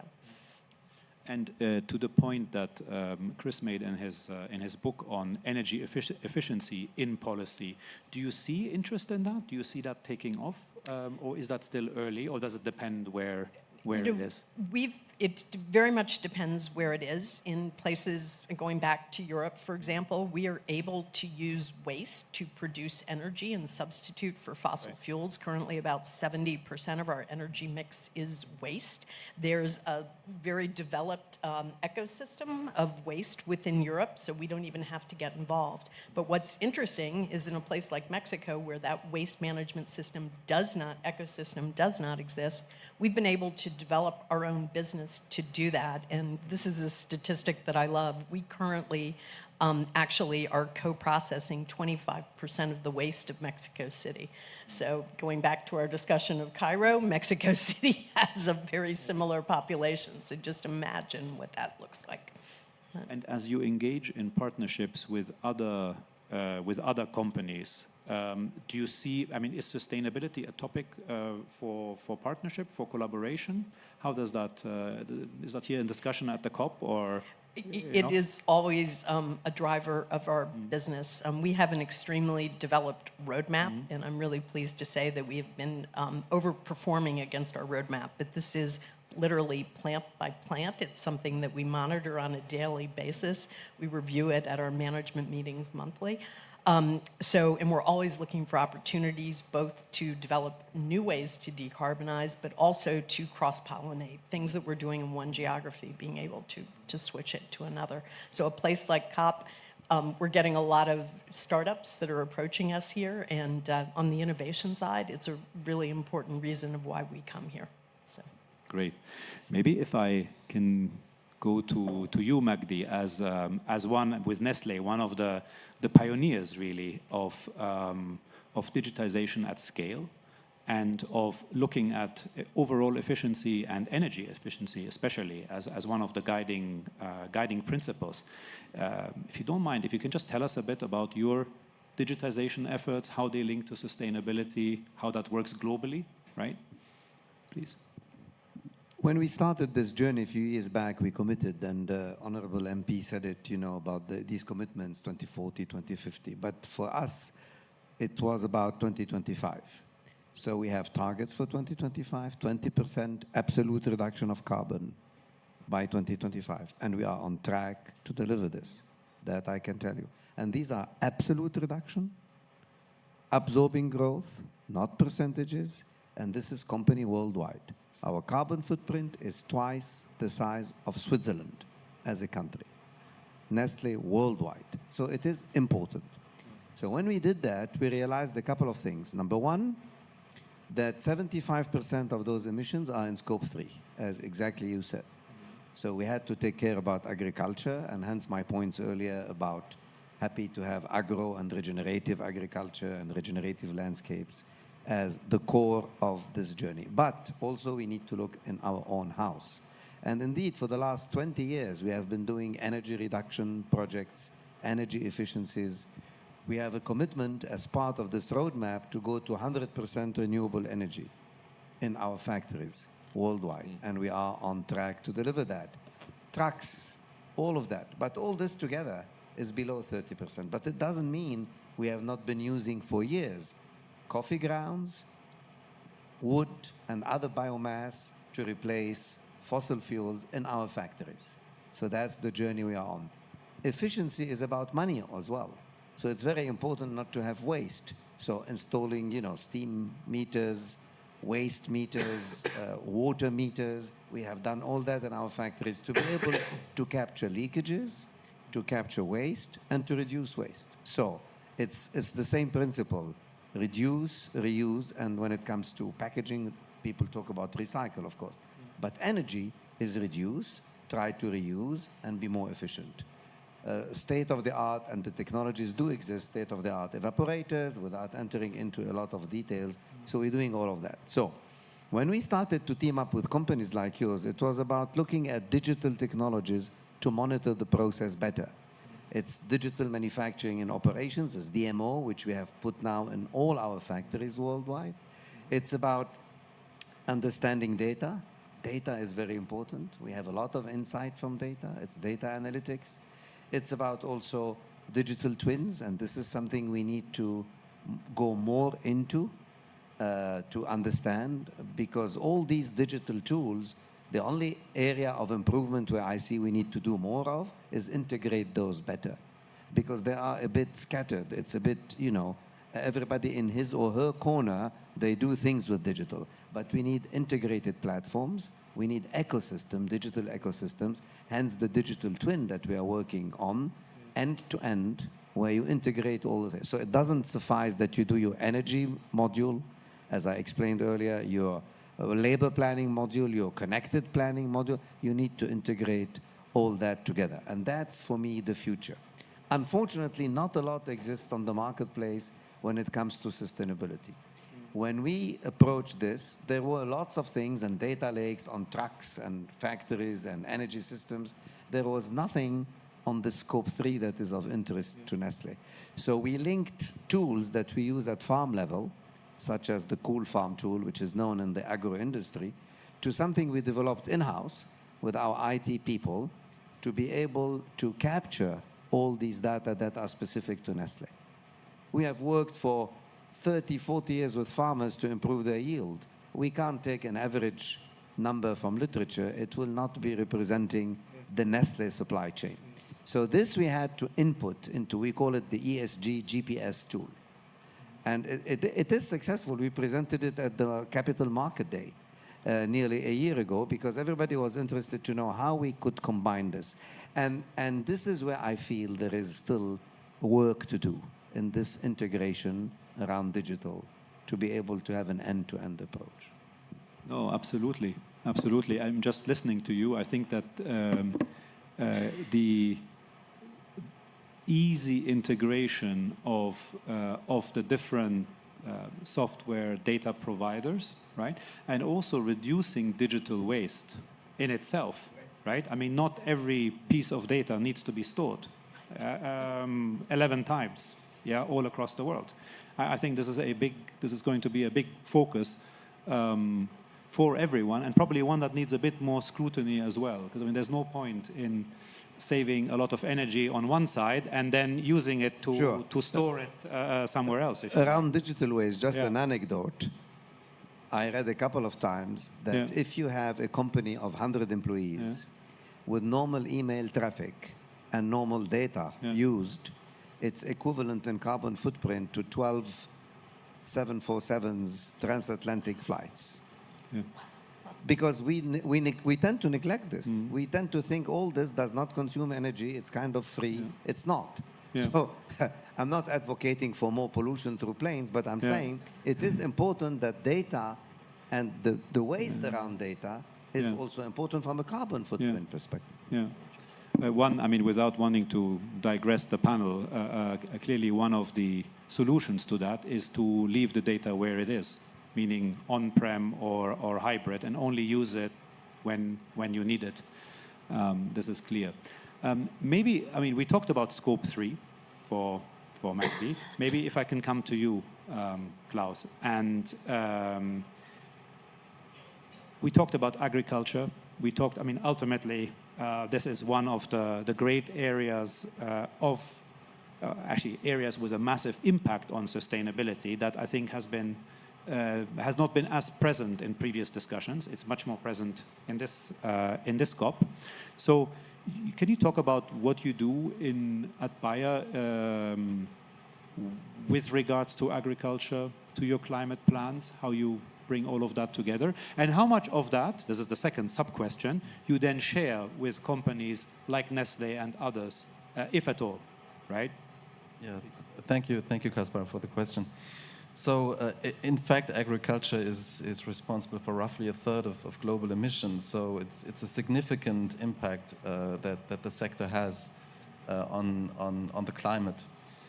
We've also subscribed to very ambitious in-house goals, so to say, Scope 1, 2 in particular. We also have Scope 3 as a big challenge ahead of us. We intend to reduce our own emissions by 42% by 2029.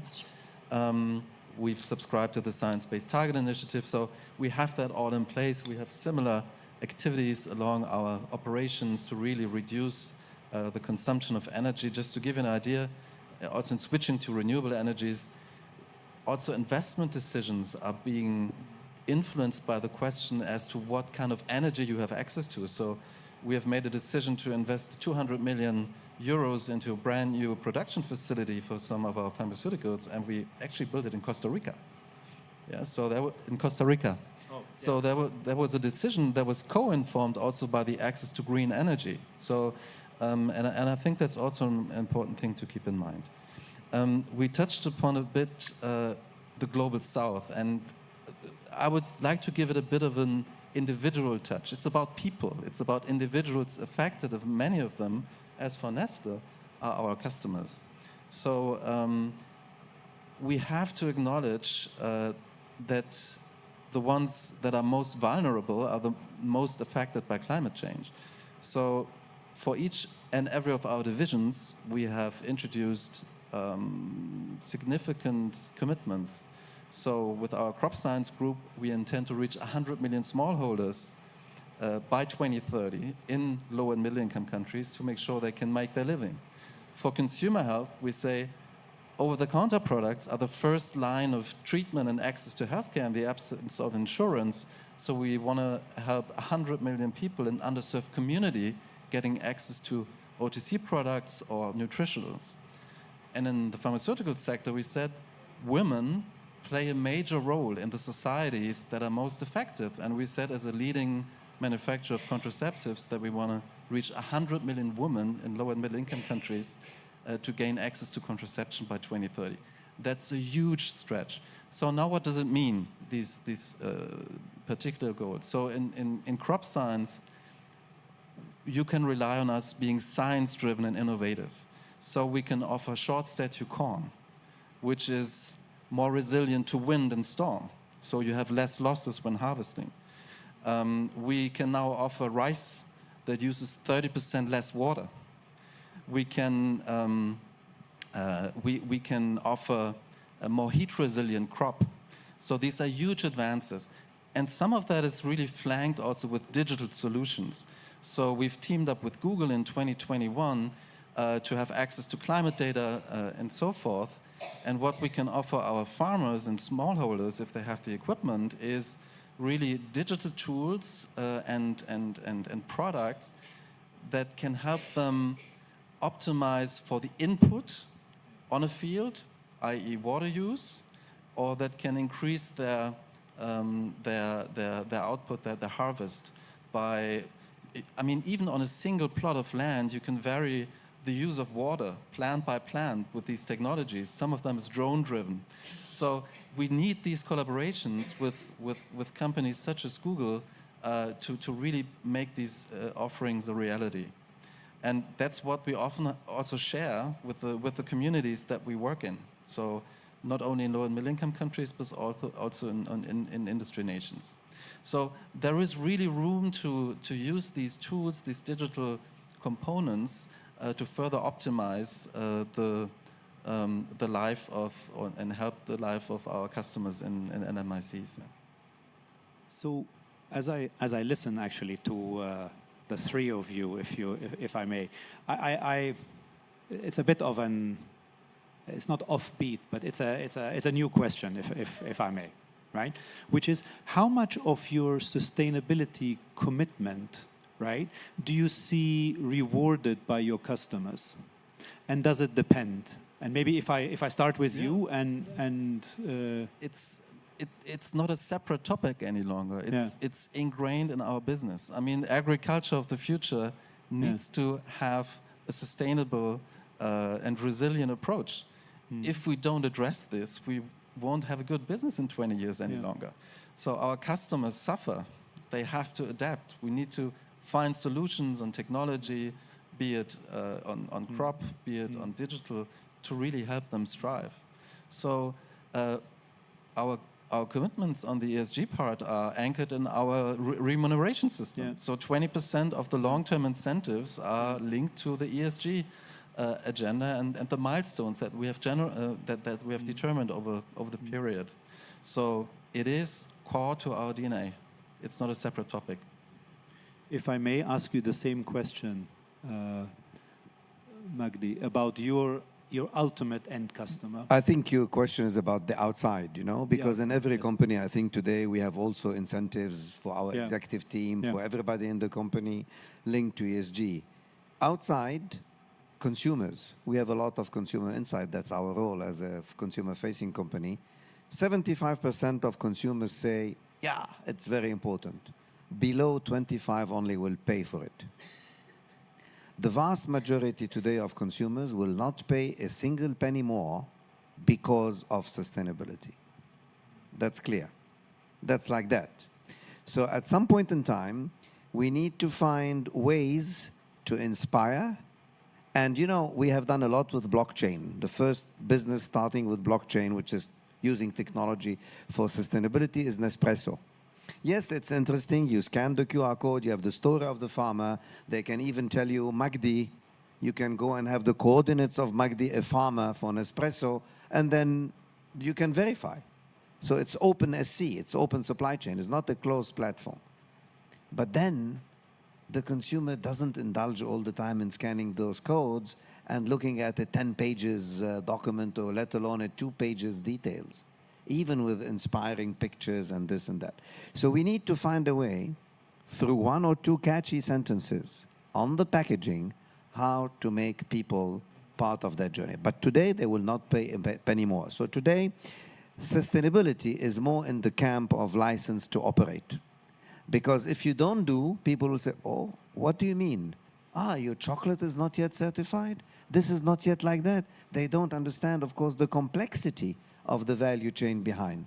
So today is more license to operate. We would like, with our peers and other people and communication people and experts in marketing and what have you, and technology, to move this from license to operate to license to grow.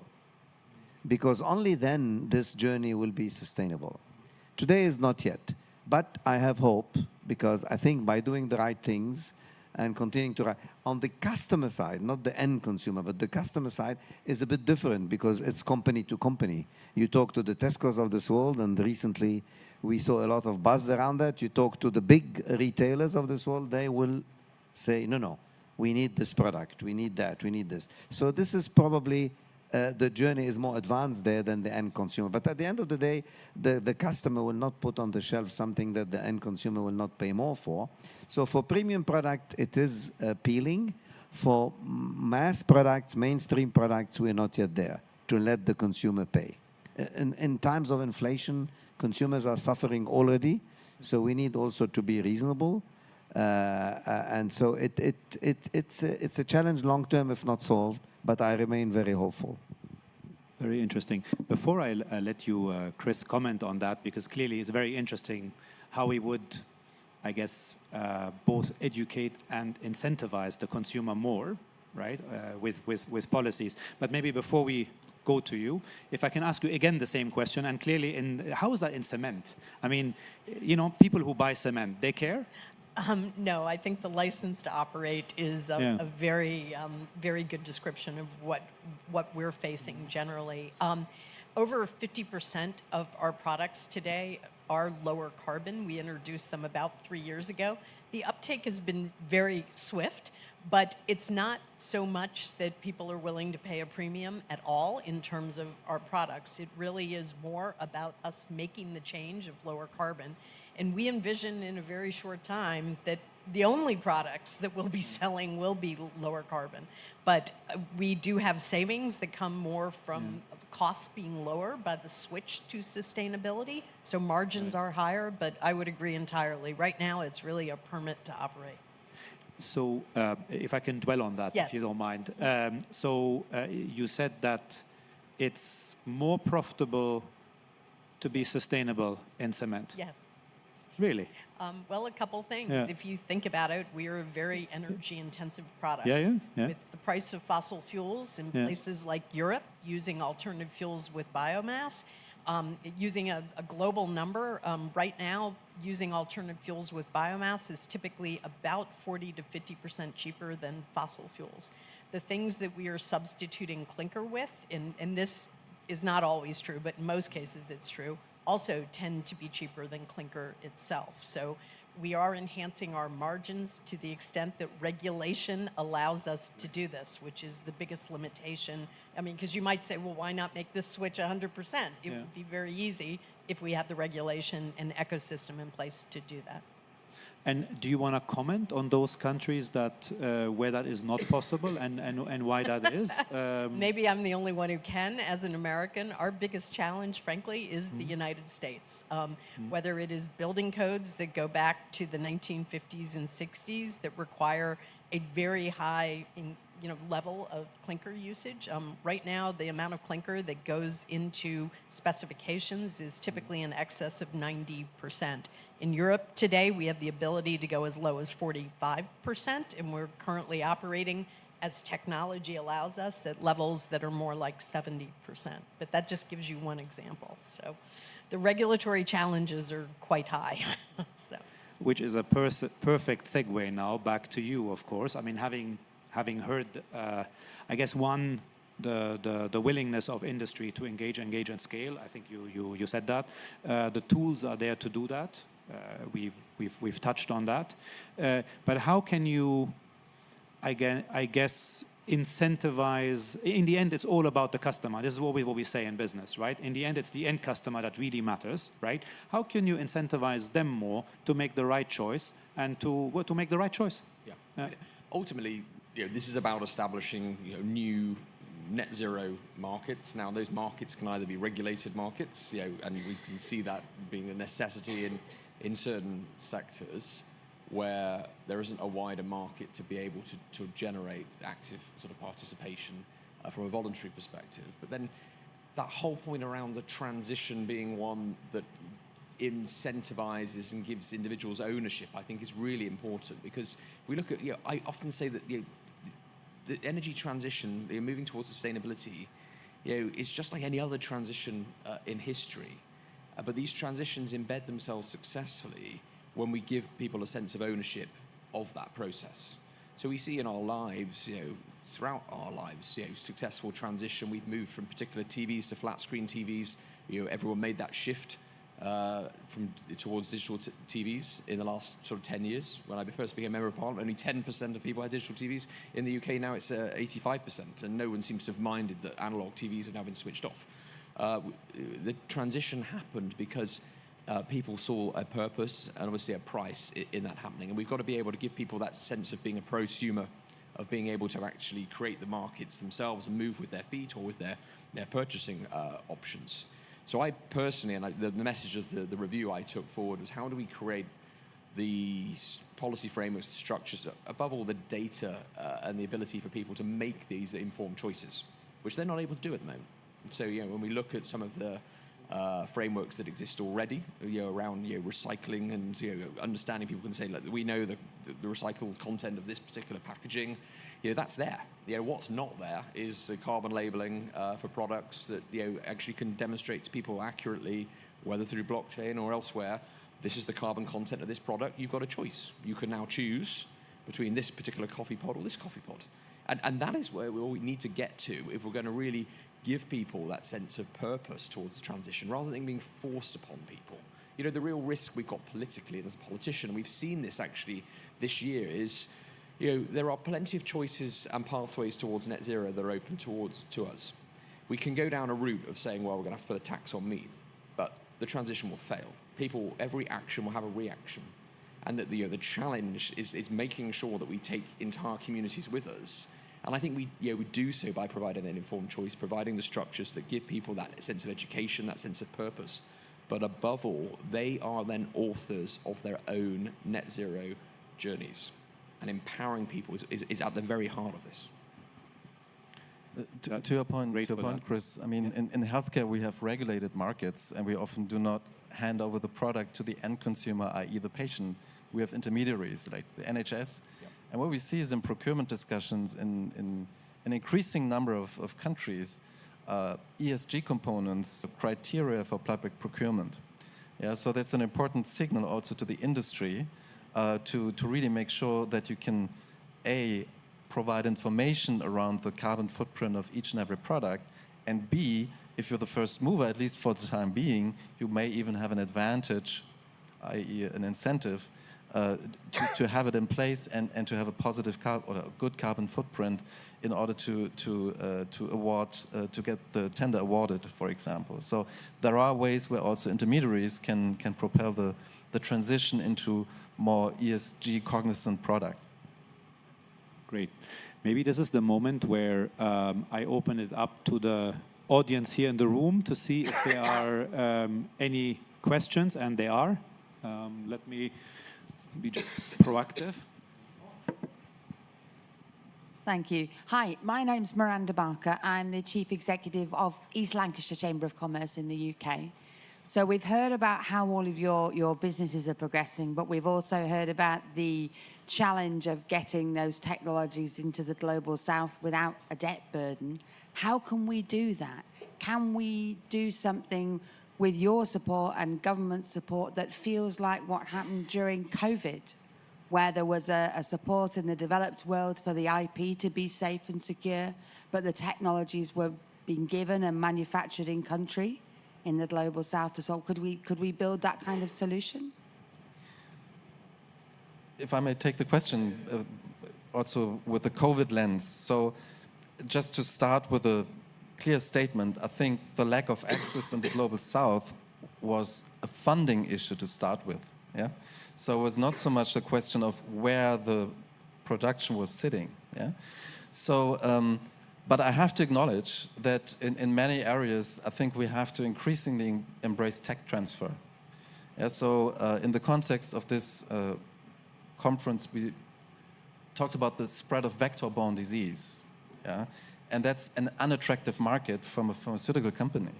So you have to work with public health authorities to A, develop, B, distribute, and then somehow also produce and then distribute the product.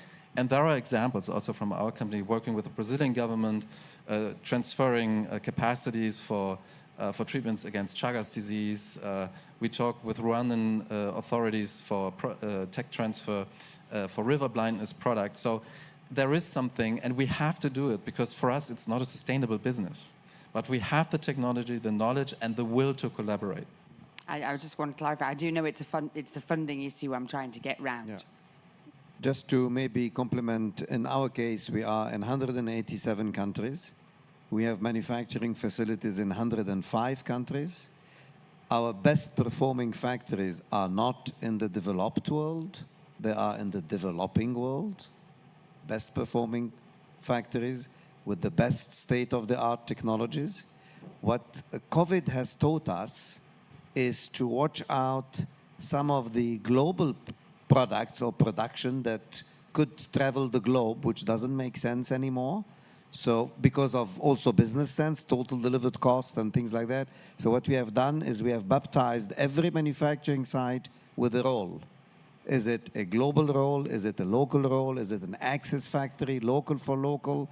And that's what we learned through COVID. But other than that, we have been in the developing world for the last 140, 50 years. Maybe if I could just add as well on that, some of the countries we've been most successful in scaling up lower carbon products have been in Latin America in particular, and in our home country of Mexico. Some of our most efficient plants as a result of that are also there, which I think is really important. The challenge for us, I think, when it comes to more the global south, is one of capital availability for technology disruption and things like, today looking at carbon capture, which seems to be the most likely contributor to get us to net zero. We can barely make that break even with things like IRA and funding available in Europe, but we have no opportunity to fund those investments in places like Mexico and other places around the world, UAE, for example, so far. So, I think from my perspective, there's a really interesting framing of the messaging for the Global South, that this is not just around decarbonisation and reducing carbon dioxide emissions. Industrial decarbonisation has a wider purpose.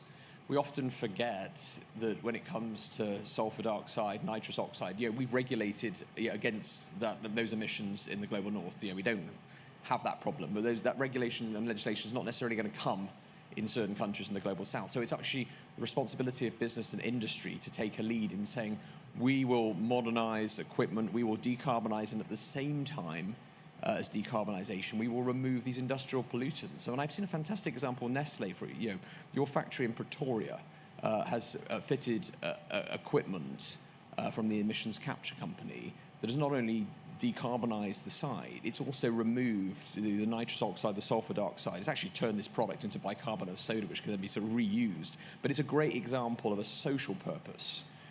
Trying to demonstrate to people that when it comes to the modernization of these facilities and the transition to newer, better equipment, there is a social lifestyle improvement in the fact that the pollutants are no longer in the air as well as the carbon dioxide. Maybe if I can add something too, which is our software is used to decarbonize, create energy efficiency, specifically for all industrial assets, right? When it comes to large industrial assets, it doesn't really matter whether they are in the north or the south. I think we've seen a similar uptake, and we actually seen a lot of newly built facilities, large facilities, that are probably at a higher state of digitization, if you like, than comparable assets in the West. Right, so from Indonesia to everywhere, really. Right, I think where I see a lot of more follow-up needed is in the medium and small enterprises in large markets, right? That don't have that same knowledge, IT knowledge, right? That same capability, and this is less a question of funding and more a question of just not knowing and not being incentivized, back to that point, to be more, to be specifically more energy efficient, right? And that often happens also in countries where the energy supply itself is subsidized, right? So that doesn't work for the planet, if you like, right? So I think this is an area where I think we can definitely create both more awareness and double down on. But with that, I think we are at the end of our allocated time. So maybe if I can just go around, like, what is that, like the famous 20 seconds each, like your biggest hope and your biggest fear for this COP. Magdi, if I can start with you. First the fear, then the hope. Yeah? The fear first, The fear first. that it's talk. Yeah. The biggest hope is that it will be walk. Yeah. Nice. Klaus? So I hope that this has been the beginning also for the healthcare sector to embrace this nexus of climate change and health, and that there is sufficient readiness to better understand the implication of climate change on health. Yeah. We're ready to partner. Great.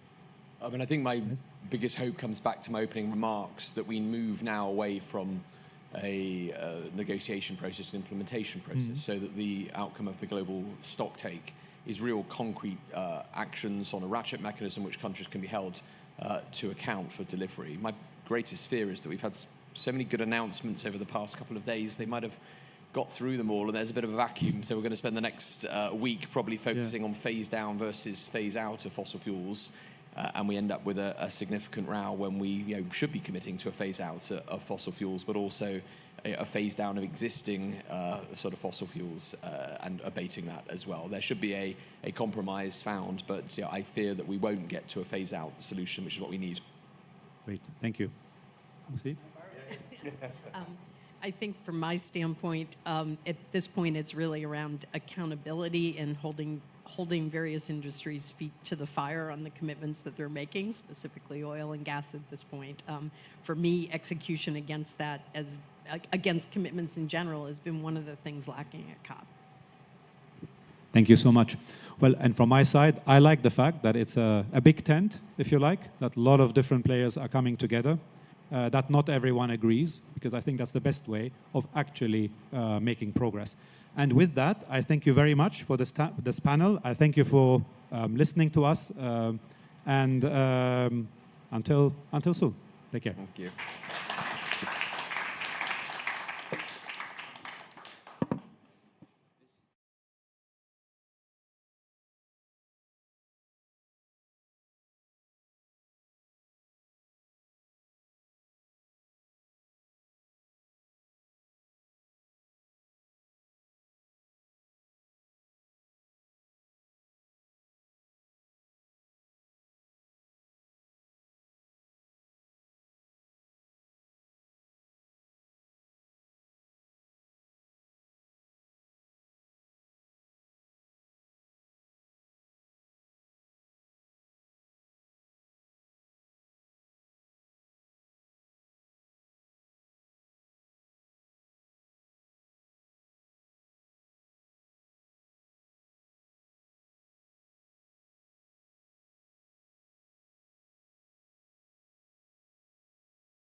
So much for joining. Good afternoon, everyone. Thank you for joining us today. We, as ICC Global, we started the day discussing carbon pricing principles globally, and now ICC Brazil proposes a discussion on how to build an ETS and what we should consider to make this effective, transparent, and with high integrity. So for this panel, I would like to invite Felipe Bittencourt, CEO at Way Carbon, Felipe Salgado, Partner Director at KPMG, Wendy Miles, who is the barrister at 20 Essex and has co-led the ICC Task Force on Carbon Pricing, Pedro Venzon from AIRA, where he is International Policy Advisor, and to moderate the discussion, Gabriela Doliak, Executive Director at ICC Brazil. Thank you, Dani. Thank you to all speakers. We know it's the end of the day for a long day, so we appreciate you being here. And this is obviously a critical topic if we're talking about changing the way that we emit and the logic around it. We know that many different countries have implemented their ETSs with success, maybe others with improvements to do, and Brazil has been discussing it, I think, for people who followed this issue for a long time. We're always a hopeful country, so we do hope that the current negotiations will result in the implementation of a regulated carbon market in Brazil. I think we need it. This is a topic that ICC, not only ICC globally, but ICC Brazil has been involved for quite some time. For 3 years in a row, we did a study in partnership with Way Carbon, really looking at the potential of a carbon market in Brazil. And the numbers are all very promising, but as usual, it's the implementation that that really will require our attention, and for it to be a successful transition tool as we all expect it to be. This is really meant to be an informal panel, so please, if anyone also has questions or has any points that they would like some clarity, just raise your hands, and we'll try to keep this as informal as possible. So I'll start with a very general question for the group. Obviously, we have been, as a global community, discussing the impacts and the effectivity of ETSs. As I mentioned, Brazil has been discussing one for quite some time now. And Wendy, obviously not, I'll frame it differently for you. I don't expect you to tell me when the ETS in Brazil will be approved or implemented, but you're welcome to give your opinion as well. But really looking at, so we're having all of these discussions, and maybe for all of us to have a better understanding, what do we think are the long-term benefits for Brazil? And I think, Wendy, to your perspective, what have been the long-term, or what benefits we've seen so far from a well-implemented ETS? So people can adjust perhaps their expectations or increase their expectations in, okay, so we have this carbon market now. What does it mean for the country? So maybe, Wendy, we'll start with you. You know, in your experience, what has been the benefits of having an ETS? I think it's already okay. Thank you. Well, it is the market correction mechanism, or the market correction tool. So it makes the behavior that the negotiators are encouraging the phasing down, and hopefully by the end of this COP phasing out of, making that an expensive thing not to do, And then by comparison, as the price goes up on one, it makes it more cost competitive to do the scaling up of the alternative net zero carbon emitting infrastructure, so to build the alternative infrastructure. So you're just trying to make the market behave in a different way by increasing the cost on one side, decreasing on the other side. I think of it a little bit like a Pigouvian tax, so sort of like tobacco tax, right? And I never like dropping tobacco in this context because it's very, very different. But in this respect, it's a little bit the same. If it costs you more to smoke, you should smoke less. So that's the very, very simple market signal. The problem is,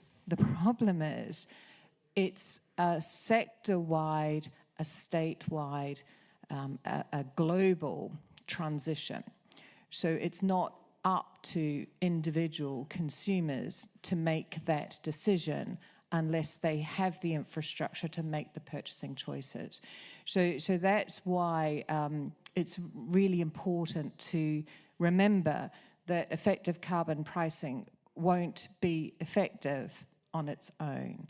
It needs other policies. It needs those power acts, the electricity acts, the mining acts, all the supporting permitting, licensing, infrastructure, environmental legislation, human rights legislation, labor legislation.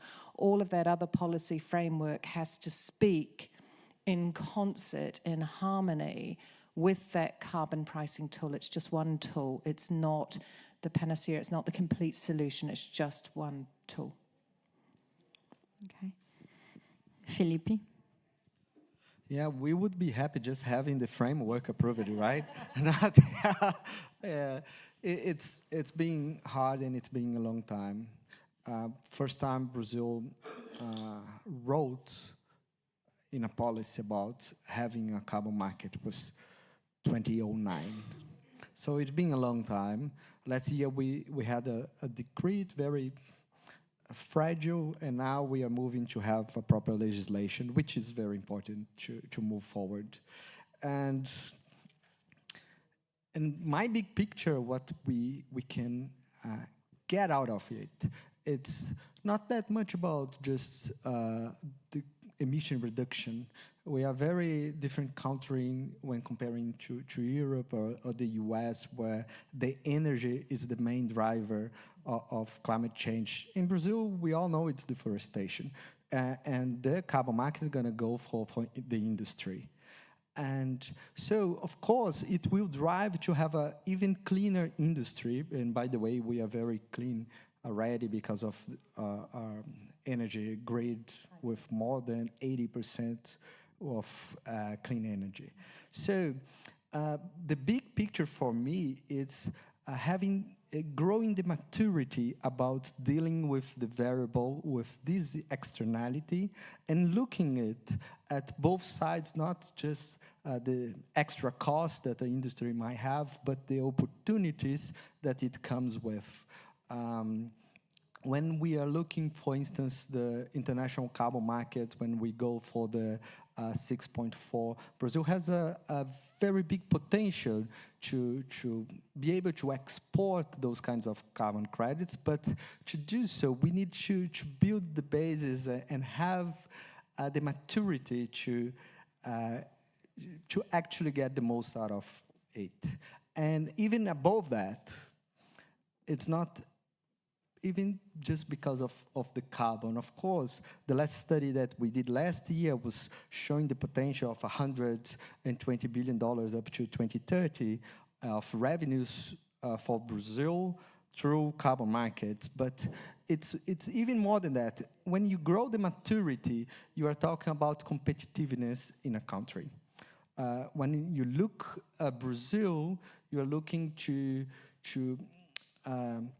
a world where the carbon has a price everywhere.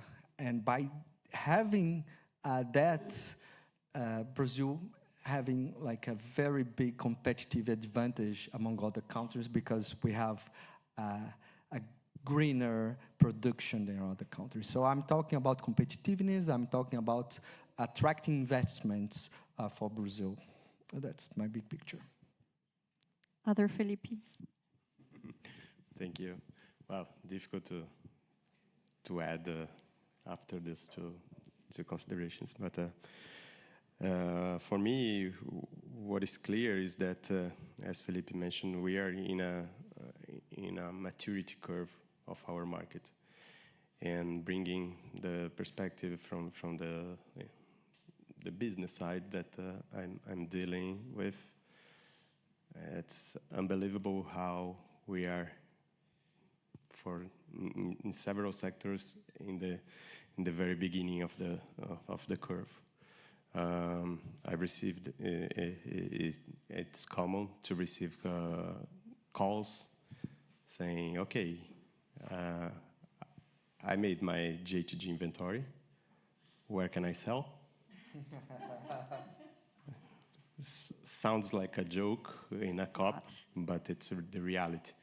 Of course, we have several companies in a more maturity stage with several decarbonization actions and with targets, MAC curve, but this is not the majority of our market. So what I think that we will have with the ETS is a possibility, or is a push in this maturity stage. People are starting to think about, not only because of the regulation, but align with the new standards of accountability, the need to include ESG information in the financial reports. So this is shaking the Brazilian market, because the level of trust of that information is increasing, and we will need like a signature of the CFO at the end of the day, and this will be an audit information. So we're in the right direction. No, I don't know if we are going to have the ETS by the end of this year, or by the end of the COP, or by the end of this year, or next year, 2030, but it's clear that we are moving on. Pedro? So it's a bit difficult to complement now. I think Brazil has a great potential to use this market as the first step for a new kind of industrial revolution in the country. I think in recent years in Brazil, we were talking about the industrialization of the country that was being kind of too soon.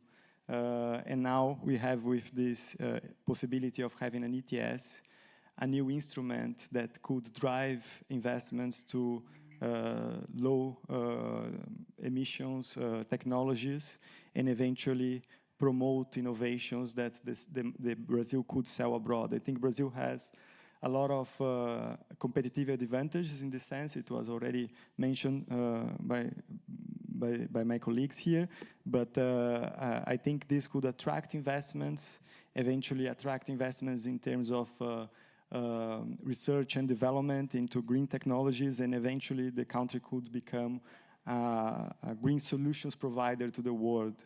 I think the ETS also can guarantee access to markets when it comes to new regulations that are being implemented, like CBAM.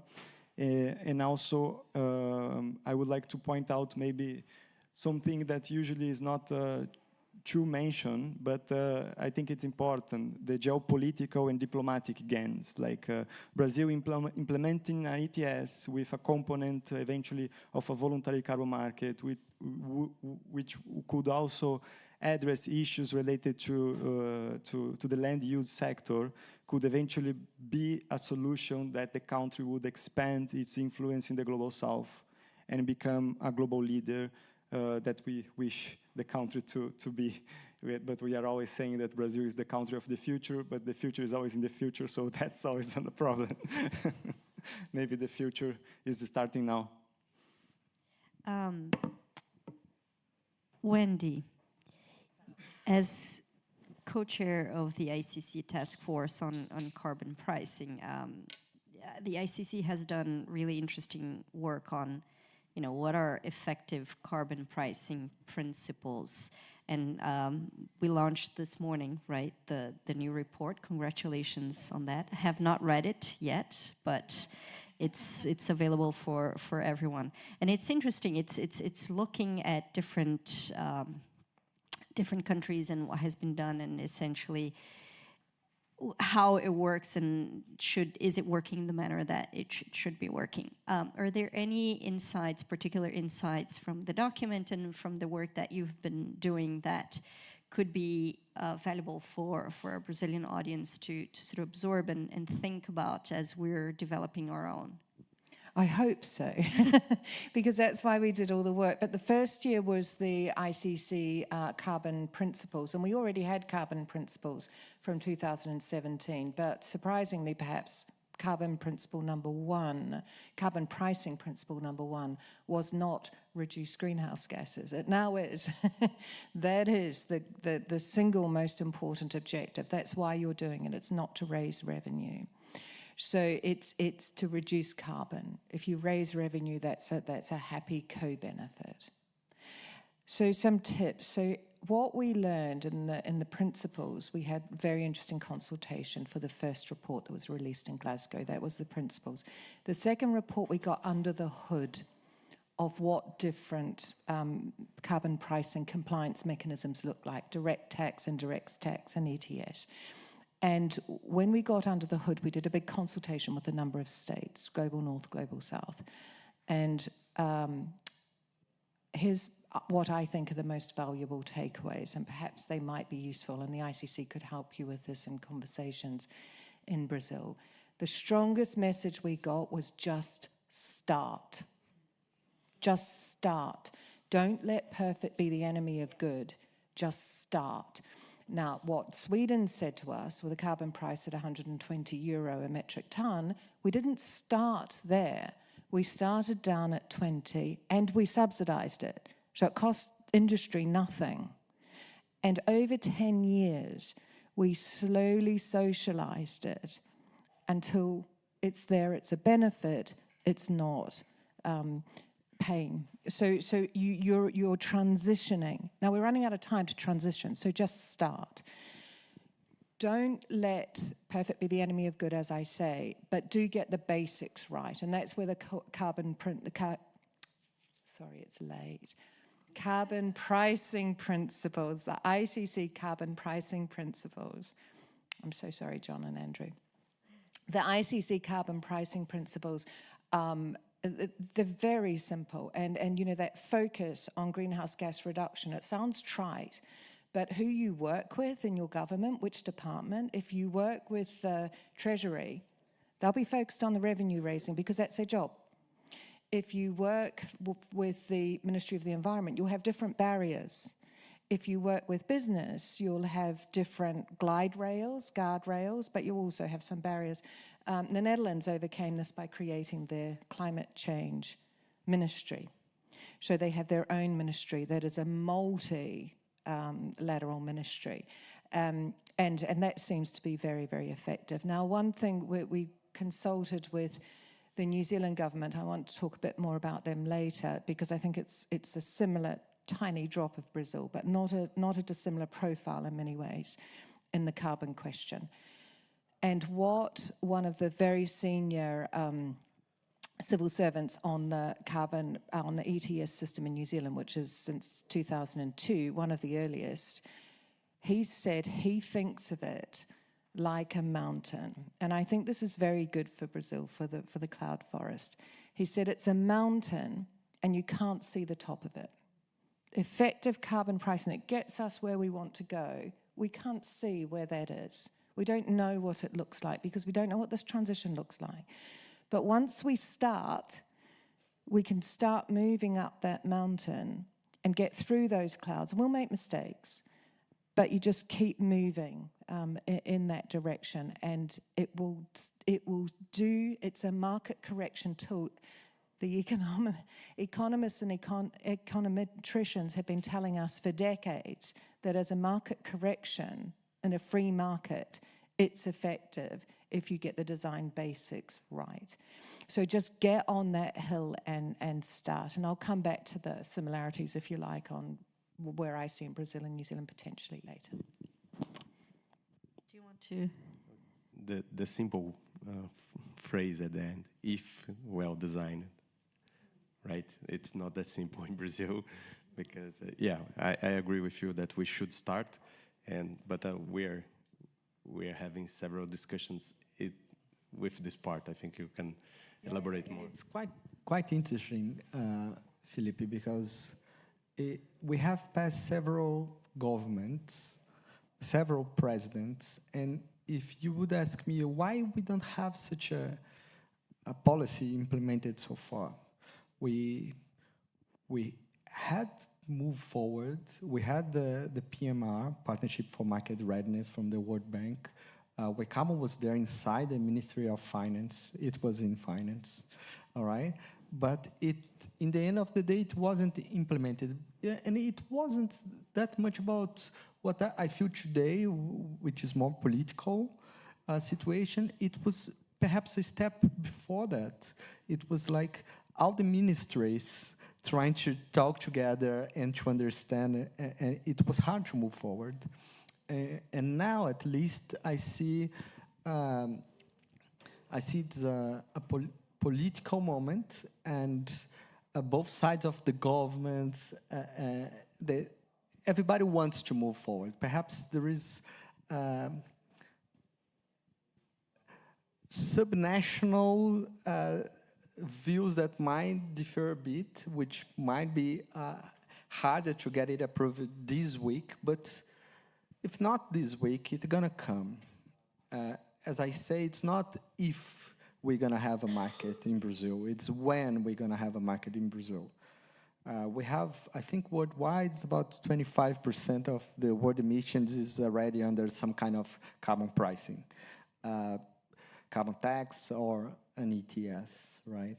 So, and it's not just developed countries. We see that in Kazakhstan, in South Africa, in Latin America, in Mexico, in Colombia. So it's the time for Brazil to move forward. And I'm a bit worried about timing, you know, because even though if we approve it, it's still just a framework. We won't have by now which sector is going to get in first. We won't have now a very clear view of the phases of the ETS. So, and it's going to take quite some years until we have this first trade. If I accounted right, reading the draft of the law, it's going to be just 2029, 2030 to have the first trade. So I'm worried about the timing.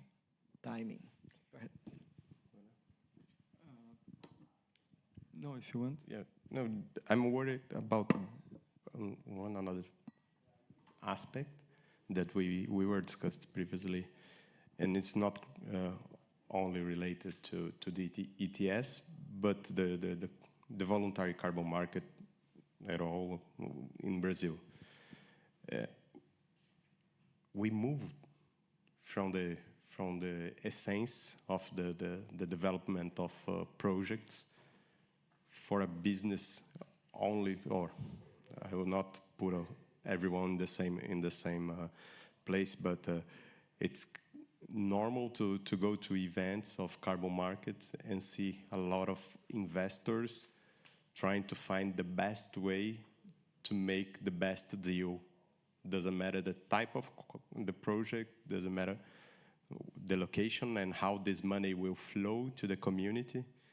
They are interested in trade, in best. What's the return? What's the return and what is the forecast of this project?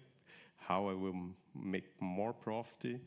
So I think it's time also for us to make a reflection and come Go back to the base, to number one point. Carbon reduction, right? Exactly. We need to focus on the reduction, and like if we took the example of the European ETS, I saw the number, like we reduced 37% of the emissions of the union since 2005.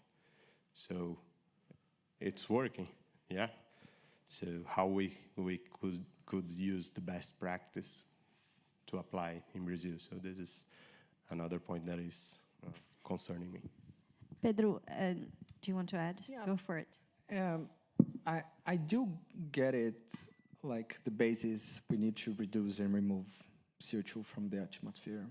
But I'm also able to see the good side of having the financial sector on board of this challenge of climate change. You know, they make it faster, easier, with a scale that we need. And so everything has both sides as well. It's a balance, right? Yeah, we cannot... yeah, to get it right. Yeah, I think it's that's the point. My feeling is that we are starting to move to only interest. But I agree with you that the financial sector support can scale up the initiatives, but yeah, it's only a point of attention.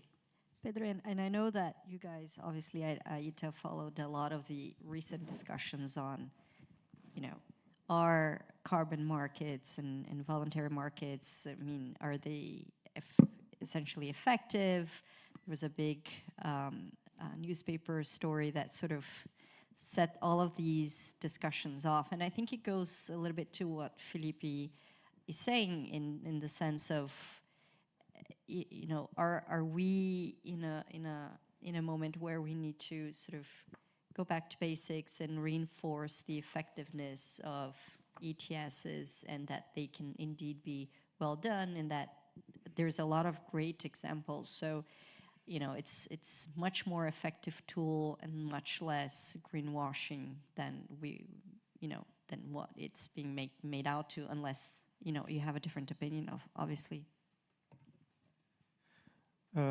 Well, I think what's important is basically to understand that we need to have all the instruments at our disposal to achieve the Paris Agreement.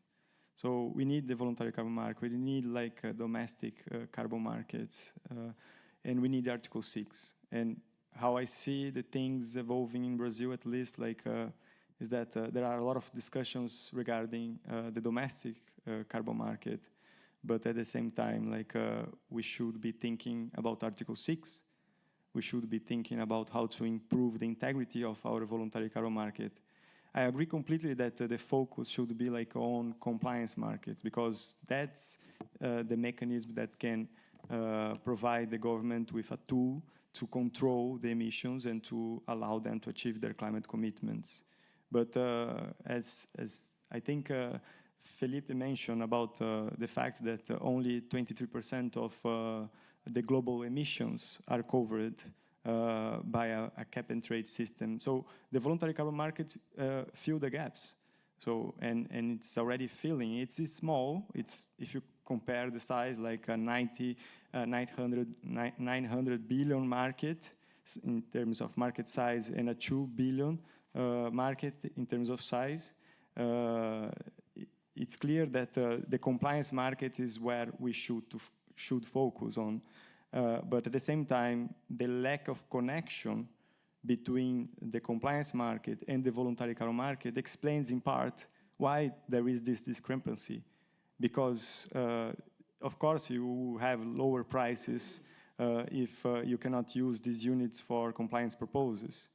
So if you at least think about more in this interplay, eventually we could reach a more integrated mechanisms and achieve our climate commitments more efficiently, investing in areas that are cheaper to abate, and also like helping to solve problems like in the case of Brazil, deforestation, and also promoting more sustainable practices in the agricultural sector.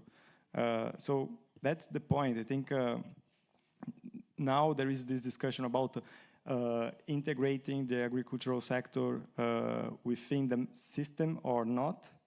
And it seems for me a discussion that that is not the most important, because for me the most important would be like to think about like, okay, so how we are going to promote the voluntary carbon market integrity. So if the agricultural sector is not within the system, what they should follow actually to develop projects or to ensure that they are generating credits to be considered in the system and eventually help them in their businesses. So I think this is a discussion that we are still missing. And essentially because when it comes to Brazil, we have this unique emission pattern where these usually voluntary carbon market related activities are the big chunk of our emissions. And then we have like a compliance market that eventually would be the smaller part of our emissions. So how a domestic market could also like provide enough demand for a sector that actually like is outside but is much bigger in terms of emissions than like what's within the system. And eventually maybe the solution is about this connection with other carbon markets internationally. But I will leave like this and then we can continue a discussion. Any other points? I could add here because there is a link with one of the recommendations we wrote in the study with ICC, which is when putting the Brazilian ETS, considering also the offsets of the voluntary carbon market, so the link between the systems, but we should try to also get perhaps not all projects, and of course under a limit, and perhaps looking to projects that actually bring some co-benefits, mainly social development for the country as well. But this link between the voluntary carbon market that could help to start the market, you know, to make it happen and with not being too costly to the industries, and on the same side, helping projects to come out, to have a higher demand for RED, for reforestation, for whatever. And yeah, so that's one of the recommendations of our study. Maybe just one point to complement. I think we could like think even like something before discussing a carbon market, we could think a carbon market strategy, like and then like clearly indicate how each tool would play a role in the emissions reductions of the country, in a sense that you're providing the private sector with a clear signal about like how much we're going to use from this tool, how much we're planning to use from this tool, and then the private sector can already start investments because these are long-term investments. So I think when it comes to these instruments, we need to have this clarity, and if we have, for example, we have a domestic compliance market that will be implemented in 6 years, maybe if you think about the integrity of the voluntary carbon market, how to ensure the integrity of this market now to be considered for the compliance system, we could already start to see these investments increasing now, because you have a clear path that basically this will be considered for the system that is about to be implemented. So you don't need the system implemented, you can just provide the direction. Wendy. 3 more reasons to get on with an ETS. The first reason is no matter how small, and remember Uruguay's ETS only covers gasoline, nothing else. Singapore's ETS covers 80% of Singapore's economy, all sectors. Easier when you're Singapore than when you're Brazil. But so you can start small. The first step on that mountain doesn't have to be a big one. But once the government, whichever department, is implementing and enforcing an ETS system, it will be thinking about carbon pricing mechanisms. It will be immersed in them and have to understand them as part of government policy. That should then be showing up more clearly in the NDC and incorporated in the overall climate policy framework for the country. So I can't underscore how important that is just to get the mindset within government. Another reason, collateral benefit, it does raise revenue. Another reason, it will raise revenue from supply chain in Brazil for the Brazilian treasury rather than the European states' treasuries if those markets are destined for that final destination, because they will be taxed on a CBAM coming in if there isn't something that levels out that carbon leakage. So why not collect the tax? Right? But also in relation to, I agree with everything Pedro says, always, and he really knows his voluntary markets, and it's really important. And I'm not saying anything different, an anecdote from when we were taking the country consultations, some international consultants from the UK had gone to Indonesia, we heard, this is hearsay, and told the Indonesian government that they didn't need an ETS at all, they should just go straight to voluntary carbon markets. Now that worked out very well for those international consultants, probably less well as a strategy for Indonesia's transition plans and for bringing its entire policy into thinking about this. And again, we see it time and again, whatever's happening in a country with its natural resources, and carbon is a sovereign resource. It's a sovereign resource for that country. And whatever's happening in a country with any of its sovereign resource, that should be determined by that country, by the local communities, by the indigenous peoples, by the local governments, by the national government in that country. It shouldn't be determined by a consultant in London. No offense to consultants in London. But you were going to tell us a little bit about New Zealand, yes. Okay, so New Zealand is tackling, this is interesting, New Zealand also, 82% renewable energy, mostly hydro in New Zealand, a little bit of geothermal.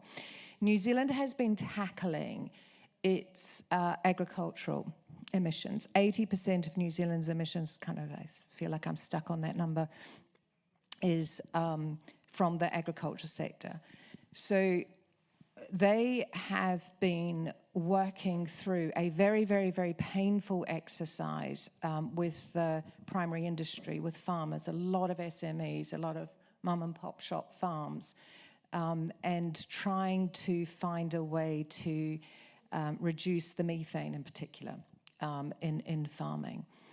And the opportunity that is there, even for tiny little New Zealand, which hasn't quite been grasped, I don't think, is if you are already putting all of your Scope 2 emissions, because you're an electrified country on renewables, you're virtually nil on that, then any reduction on your at-source agriculture is going to put you in a headline position in the market, because the rest of the world, you know, these 72 carbon pricing compliance mechanisms that are in place around the world are mostly heavy industry and energy.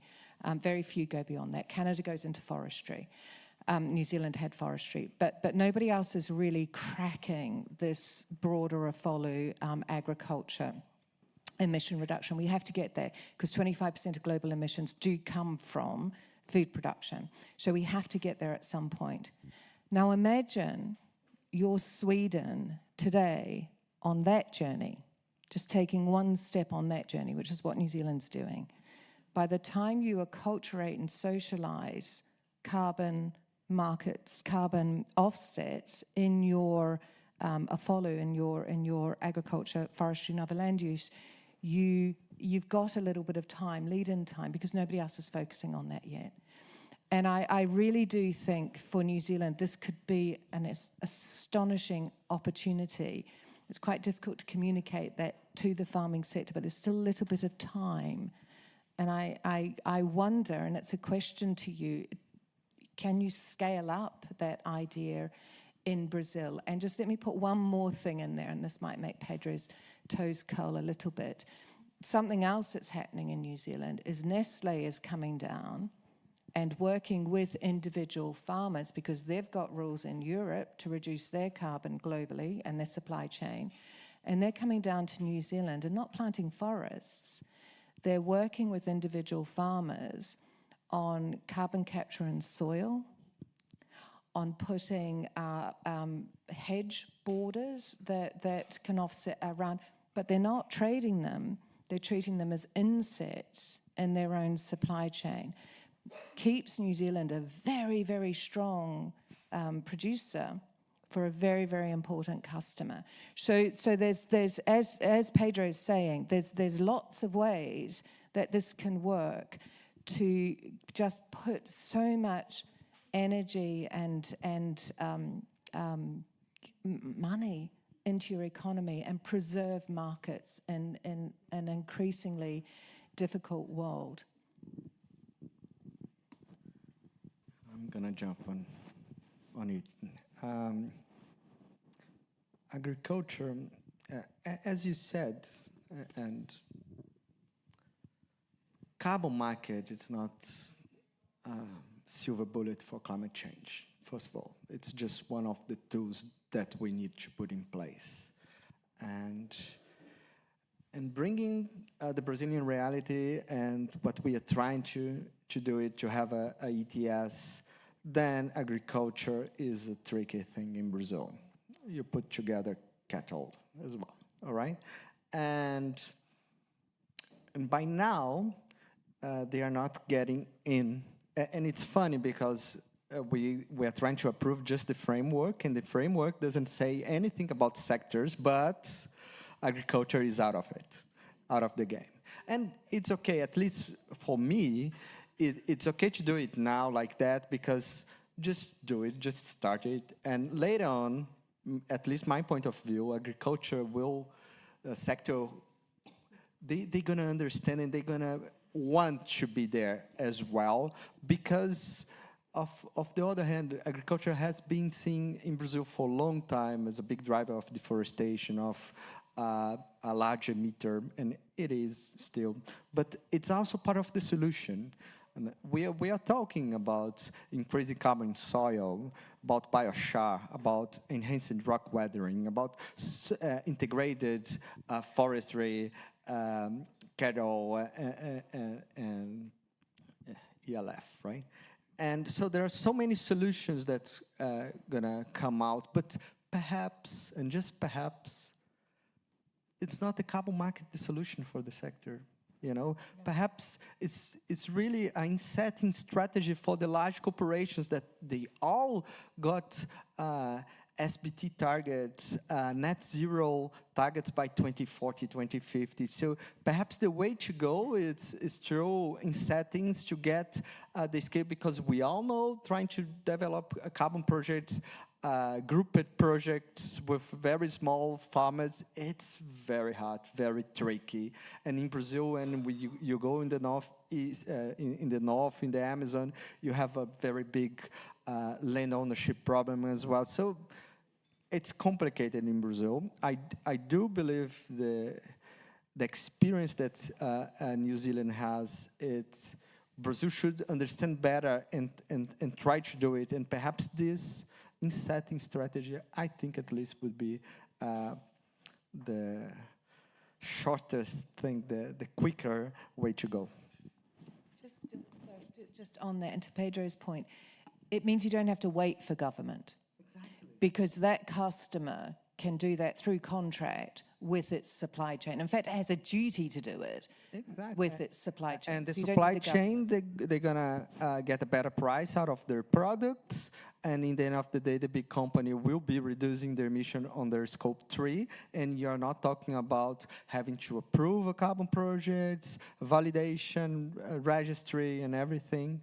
And it's one way to go. I'm not saying that the carbon market, it's not also and very important to go. But at least now, in the moment that Brazil is, and I understand why they have decided not to include agriculture. It's not just political. There is like a lack of understanding of climate change in the sector as well. In other sectors, let's get the large emitters in Brazil. They all do a greenhouse gas emissions inventory and verify for third party for more than 10 years. And just go to the agriculture sector. They don't have such information so far. They are decentralized.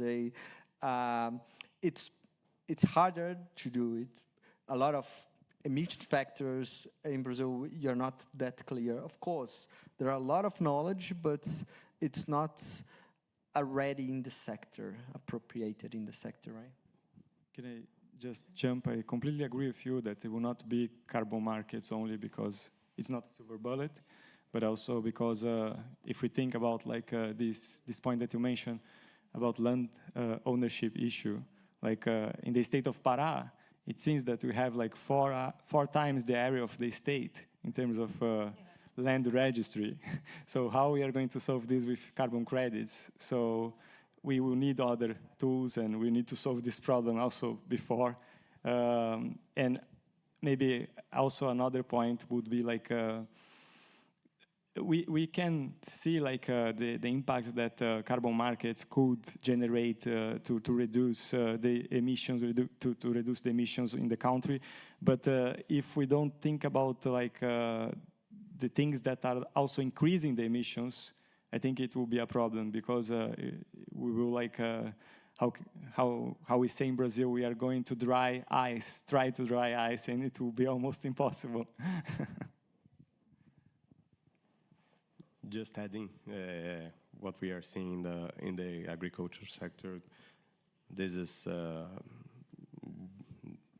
insetting is becoming very common. Like we are discussing with few companies how to support them on this, and the point is that few years ago, I would say, we tried to use carbon credits as the coin for implementing, and they could not measure, they could not see the result, and we have part of the farmers like kind of concerned with the discussion. But talking when we drive the conversation, talking about soil health, productivity, and revenue, they understand. So we need to adjust the pitch, right, and to show them that this is an opportunity, and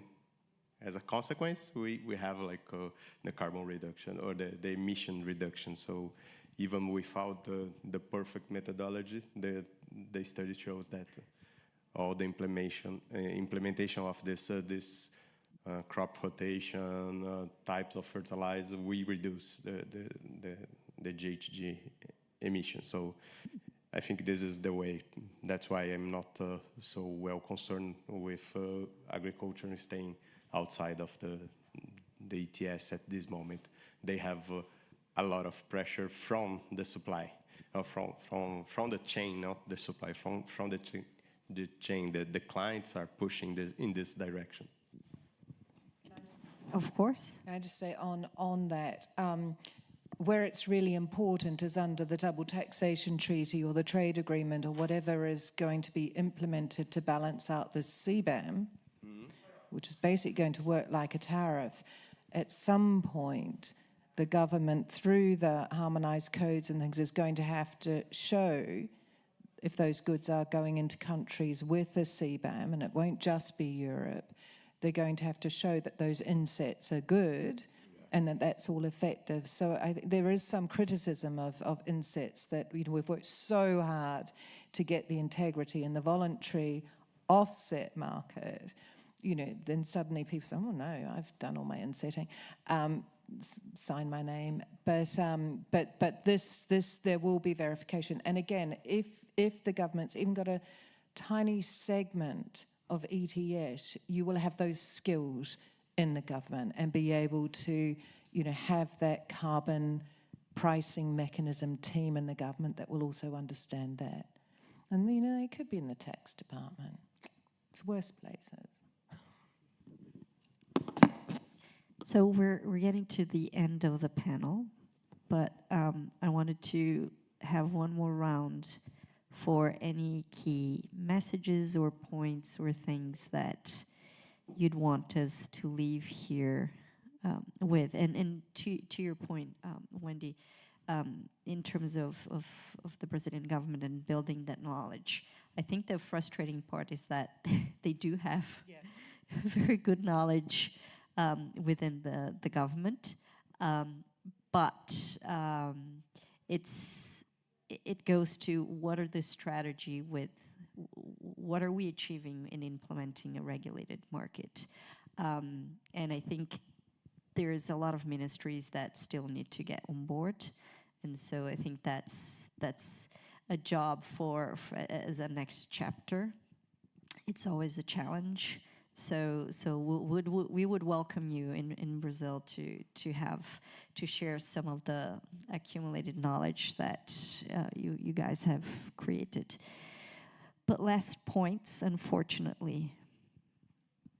Just congratulations on starting. Having a framework to move forward is a start. So keep going. We still don't have it. We hope we're gonna have it by the end of next week. We have a draft, but I truly believe that we are able to have it approved by That's next it. week. Everybody We hope just so. lean forward when you say we're hoping to have it approved by. But no, by this COP, it should be. It should be some. It's recorded. Yeah, definitely. But don't you think it should be a deliverable of Brazil to having such a policy during this COP? It's a move forward that we need to do it, and we need to do it now. Actually, we should have done that years ago. So we are already late. And my final remarks here are actually the recommendations of the study that we did for these legislations and also for the private sector, at least some of the recommendations. Of course, this policy should be as transparent as possible and to have the open consultation. And I do believe we are doing that. A lot of players are involved and the discussions are being very rich. And of course, we need as well to have a very clear what's going to be the legal nature of the emissions allowances. So then we can move forward for how it's going to be the trade of it. And the phases are very important. And as I said in the beginning, so with whom are we going to start? Who comes next? What's the level of emissions? And of course, to have a very clear path, if Brazil has a goal to be net zero at 2050, how are we gonna decrease the cap over time? So that's something we need to bring to the table as well. And of course, in the beginning, it should start fast and probably small and not too costly to the industries, but and of course gonna be like the government gonna give away the emissions, the allowances, the godfathering approach. But then we need to move forward as well in the view of having an auction of the allowances, just like we have in other markets as well, because then we're gonna have revenues. And by having revenues, we also have to think what we do with that. It cannot be just used by the government to other things. It should be recycled and used in the decarbonization of the economy that we need to go forward. And I already said about the inclusion of offsets, which for me it's very important and should be included. And just to go to the other side, to the private sector, the private sector shouldn't be waiting for the legislation. They should be doing as much as they can, as fast as they can. And this means not just doing their climate strategy, the greenhouse gas emissions, but also the intensity of their products, because when we look at CBAN, this can be something important. It could be an important cost, but on the other side could be an opportunity as well, because all the countries are going to export, at least in the beginning, to Europe with a different carbon cost than Brazil would have. So, but most of the solutions that we're going to have to be a net zero country, we're going to need the private sector to move also forward with R&D.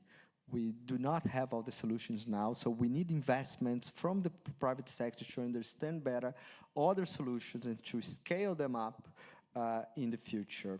And my last remark is about deforestation. We all know that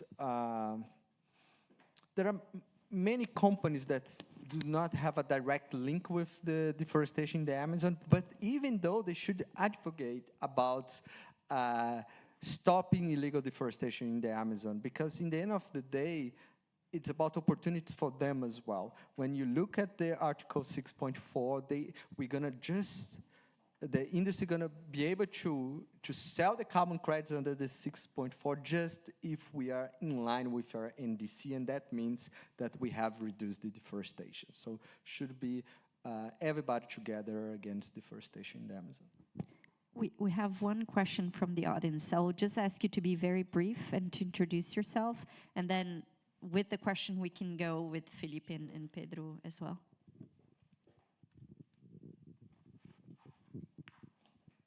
Hi everyone, I am Flavia. Congratulations for the panel. Thank you so much for all these insights. But I couldn't control bringing some reflection. I don't believe it's only political question that we are still developing a regulated carbon market in Brazil. It's not so trivial.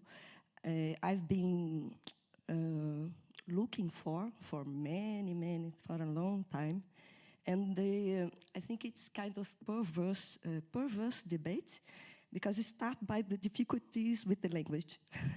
We are discussing in English, and we have a lot of limitation when we are talking in another language that is not our native language. There is another point.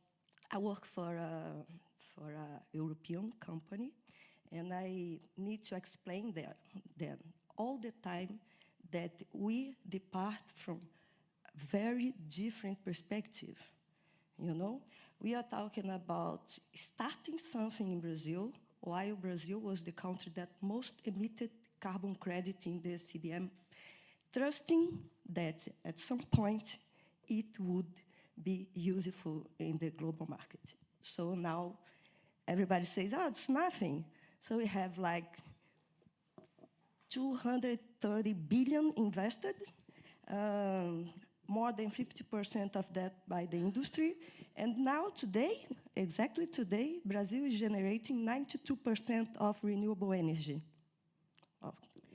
If you go to the forest market, and for a long time you had this difficult situation that, wow, the industry and the electric sector is 20 years waiting for approving, and the agriculture sector is avoiding this to happen. But if you go to their perspective, I don't know any other country in the world where you start an activity, you have to preserve 80% of your property, as it happens in the Amazon region. At the best, you have to preserve 20% in all other states. So when you say it's going to be taxed, unfortunately, we have a global market, and the nature footprint of the Brazilian product is not considered. Because if we have to consider it, we are not competitive. So I totally agree with you, Felipe. It's not about carbon markets, it's carbon pricification. And when now we are going to pricify the carbon storage of all the activities in Brazil. You talk about the inset, maybe it's one way, but as we are talking about a very strict legislation, it's not additional. So we have to revocate our forest code to be additional. You know, what we are doing today is inducting suppression in Brazil. We are not, if we have to, and now we are discussing the avoidance, and I don't know if we're going to be able to do that. But what we are doing now is inducting suppression to believe in a new mechanism that we trusted for 20 years in one that never came. So how can we change this reality? That's my question to you. I'm sorry for bringing such a question in at that point, so I couldn't control. No, they're very good points. Very good points. First of all, I do understand the painting of additionality, all right? And I myself have questioned for a long time.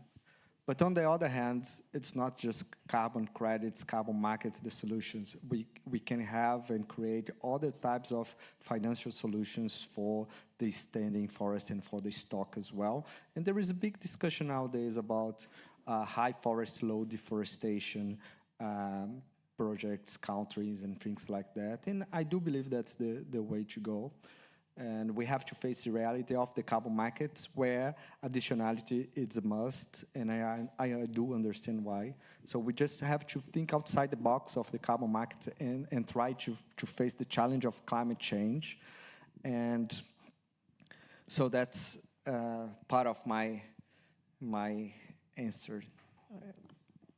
Perfect, no? Felipe and Pedro, final words? Final words in 2 minutes. Yes. Okay. Now, just one, after all we discussed, I would just want to keep in mind that besides the ETS, we will still have the voluntary carbon market. And for us in Brazil especially, it's important to keep the integrity and the due diligence analysis of those projects. Like we all know that we have problems regarding landowner comproval or documentation, and this is something that sometimes we keep a part of the discussion, only talking about additionality, core principles, but we still need to include this layer because we are in Brazil and we all know it's important to attract more investors and to give guarantees and mitigate risks for them. That's it. Thank you. Pedro? And super quick, thank you for your comments. I think I agree with almost all of them. And I think maybe that's also like something that we should think about. Maybe we should be here in Dubai, maybe not discussing about like the domestic system, but discussing what's happening in the negotiations room. And because actually like this could impact also like in the future our country. So maybe this is a point that we should think more carefully. And I know that's unfair. It's in English.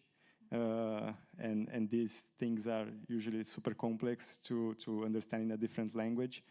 But if we want to take this opportunity, because I truly believe that this is an opportunity for us, we need to overcome this challenge and be better than the others, using the same data, using the same arguments, and going beyond and being innovative to show like what we have is different and it's better. But this is more challenging. So that's my final thoughts. Thank you. But we're not done because Wendy had some final thoughts. I didn't want to leave you.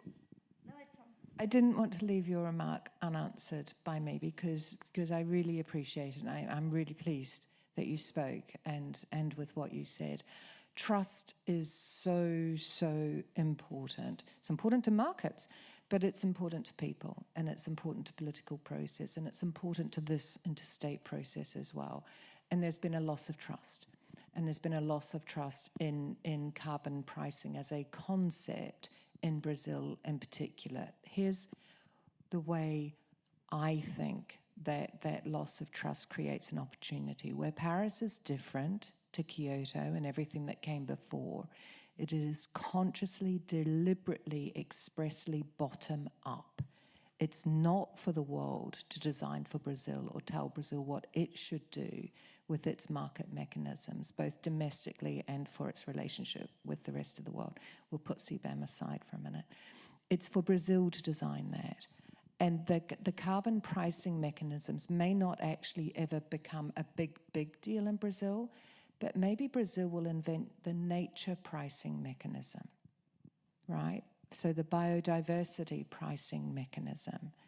Maybe when you're looking really entrepreneurially, it's late, creatively at these tools, and they're just basic economic supply, demand, price tools, but they can apply to things other than carbon. I think the wish for carbon, the dream was bigger than it is. Carbon's just like money, it's just numbers up and numbers down. But there's a whole lot more in biodiversity and nature protection that's an opportunity for Brazil that's coming into the ISSB, the standards, the reporting. These supply chains are going to come back and say, well, who's doing all these other things? And I think that's where the opportunity lies. So yes, trust is important. I think it's important to keep saying that. You know, why should we adopt this top-down? ICC, you're saying these principles everywhere. The principles are pretty high-level, generic. But it may not be the carbon that the principles are. It might be Brazil that invents something else, but along this market mechanism idea. So I think there's a lot of opportunities here, and we're looking for solutions. But I think it's incumbent on a country. I think it's only for a country. I get very defensive about New Zealand. Only a country can know what's going to work to transition that country. I think those are fantastic words for us to wrap. It's each country will look at what makes sense for them and to achieve what they think is the best strategy. Thank you, Wendy, Felipe, and Pedro. This is certainly a topic that we would hope could be exhausted in one conversation, but it isn't. There's still much to discuss, and we always welcome you back at ICC. But thank you.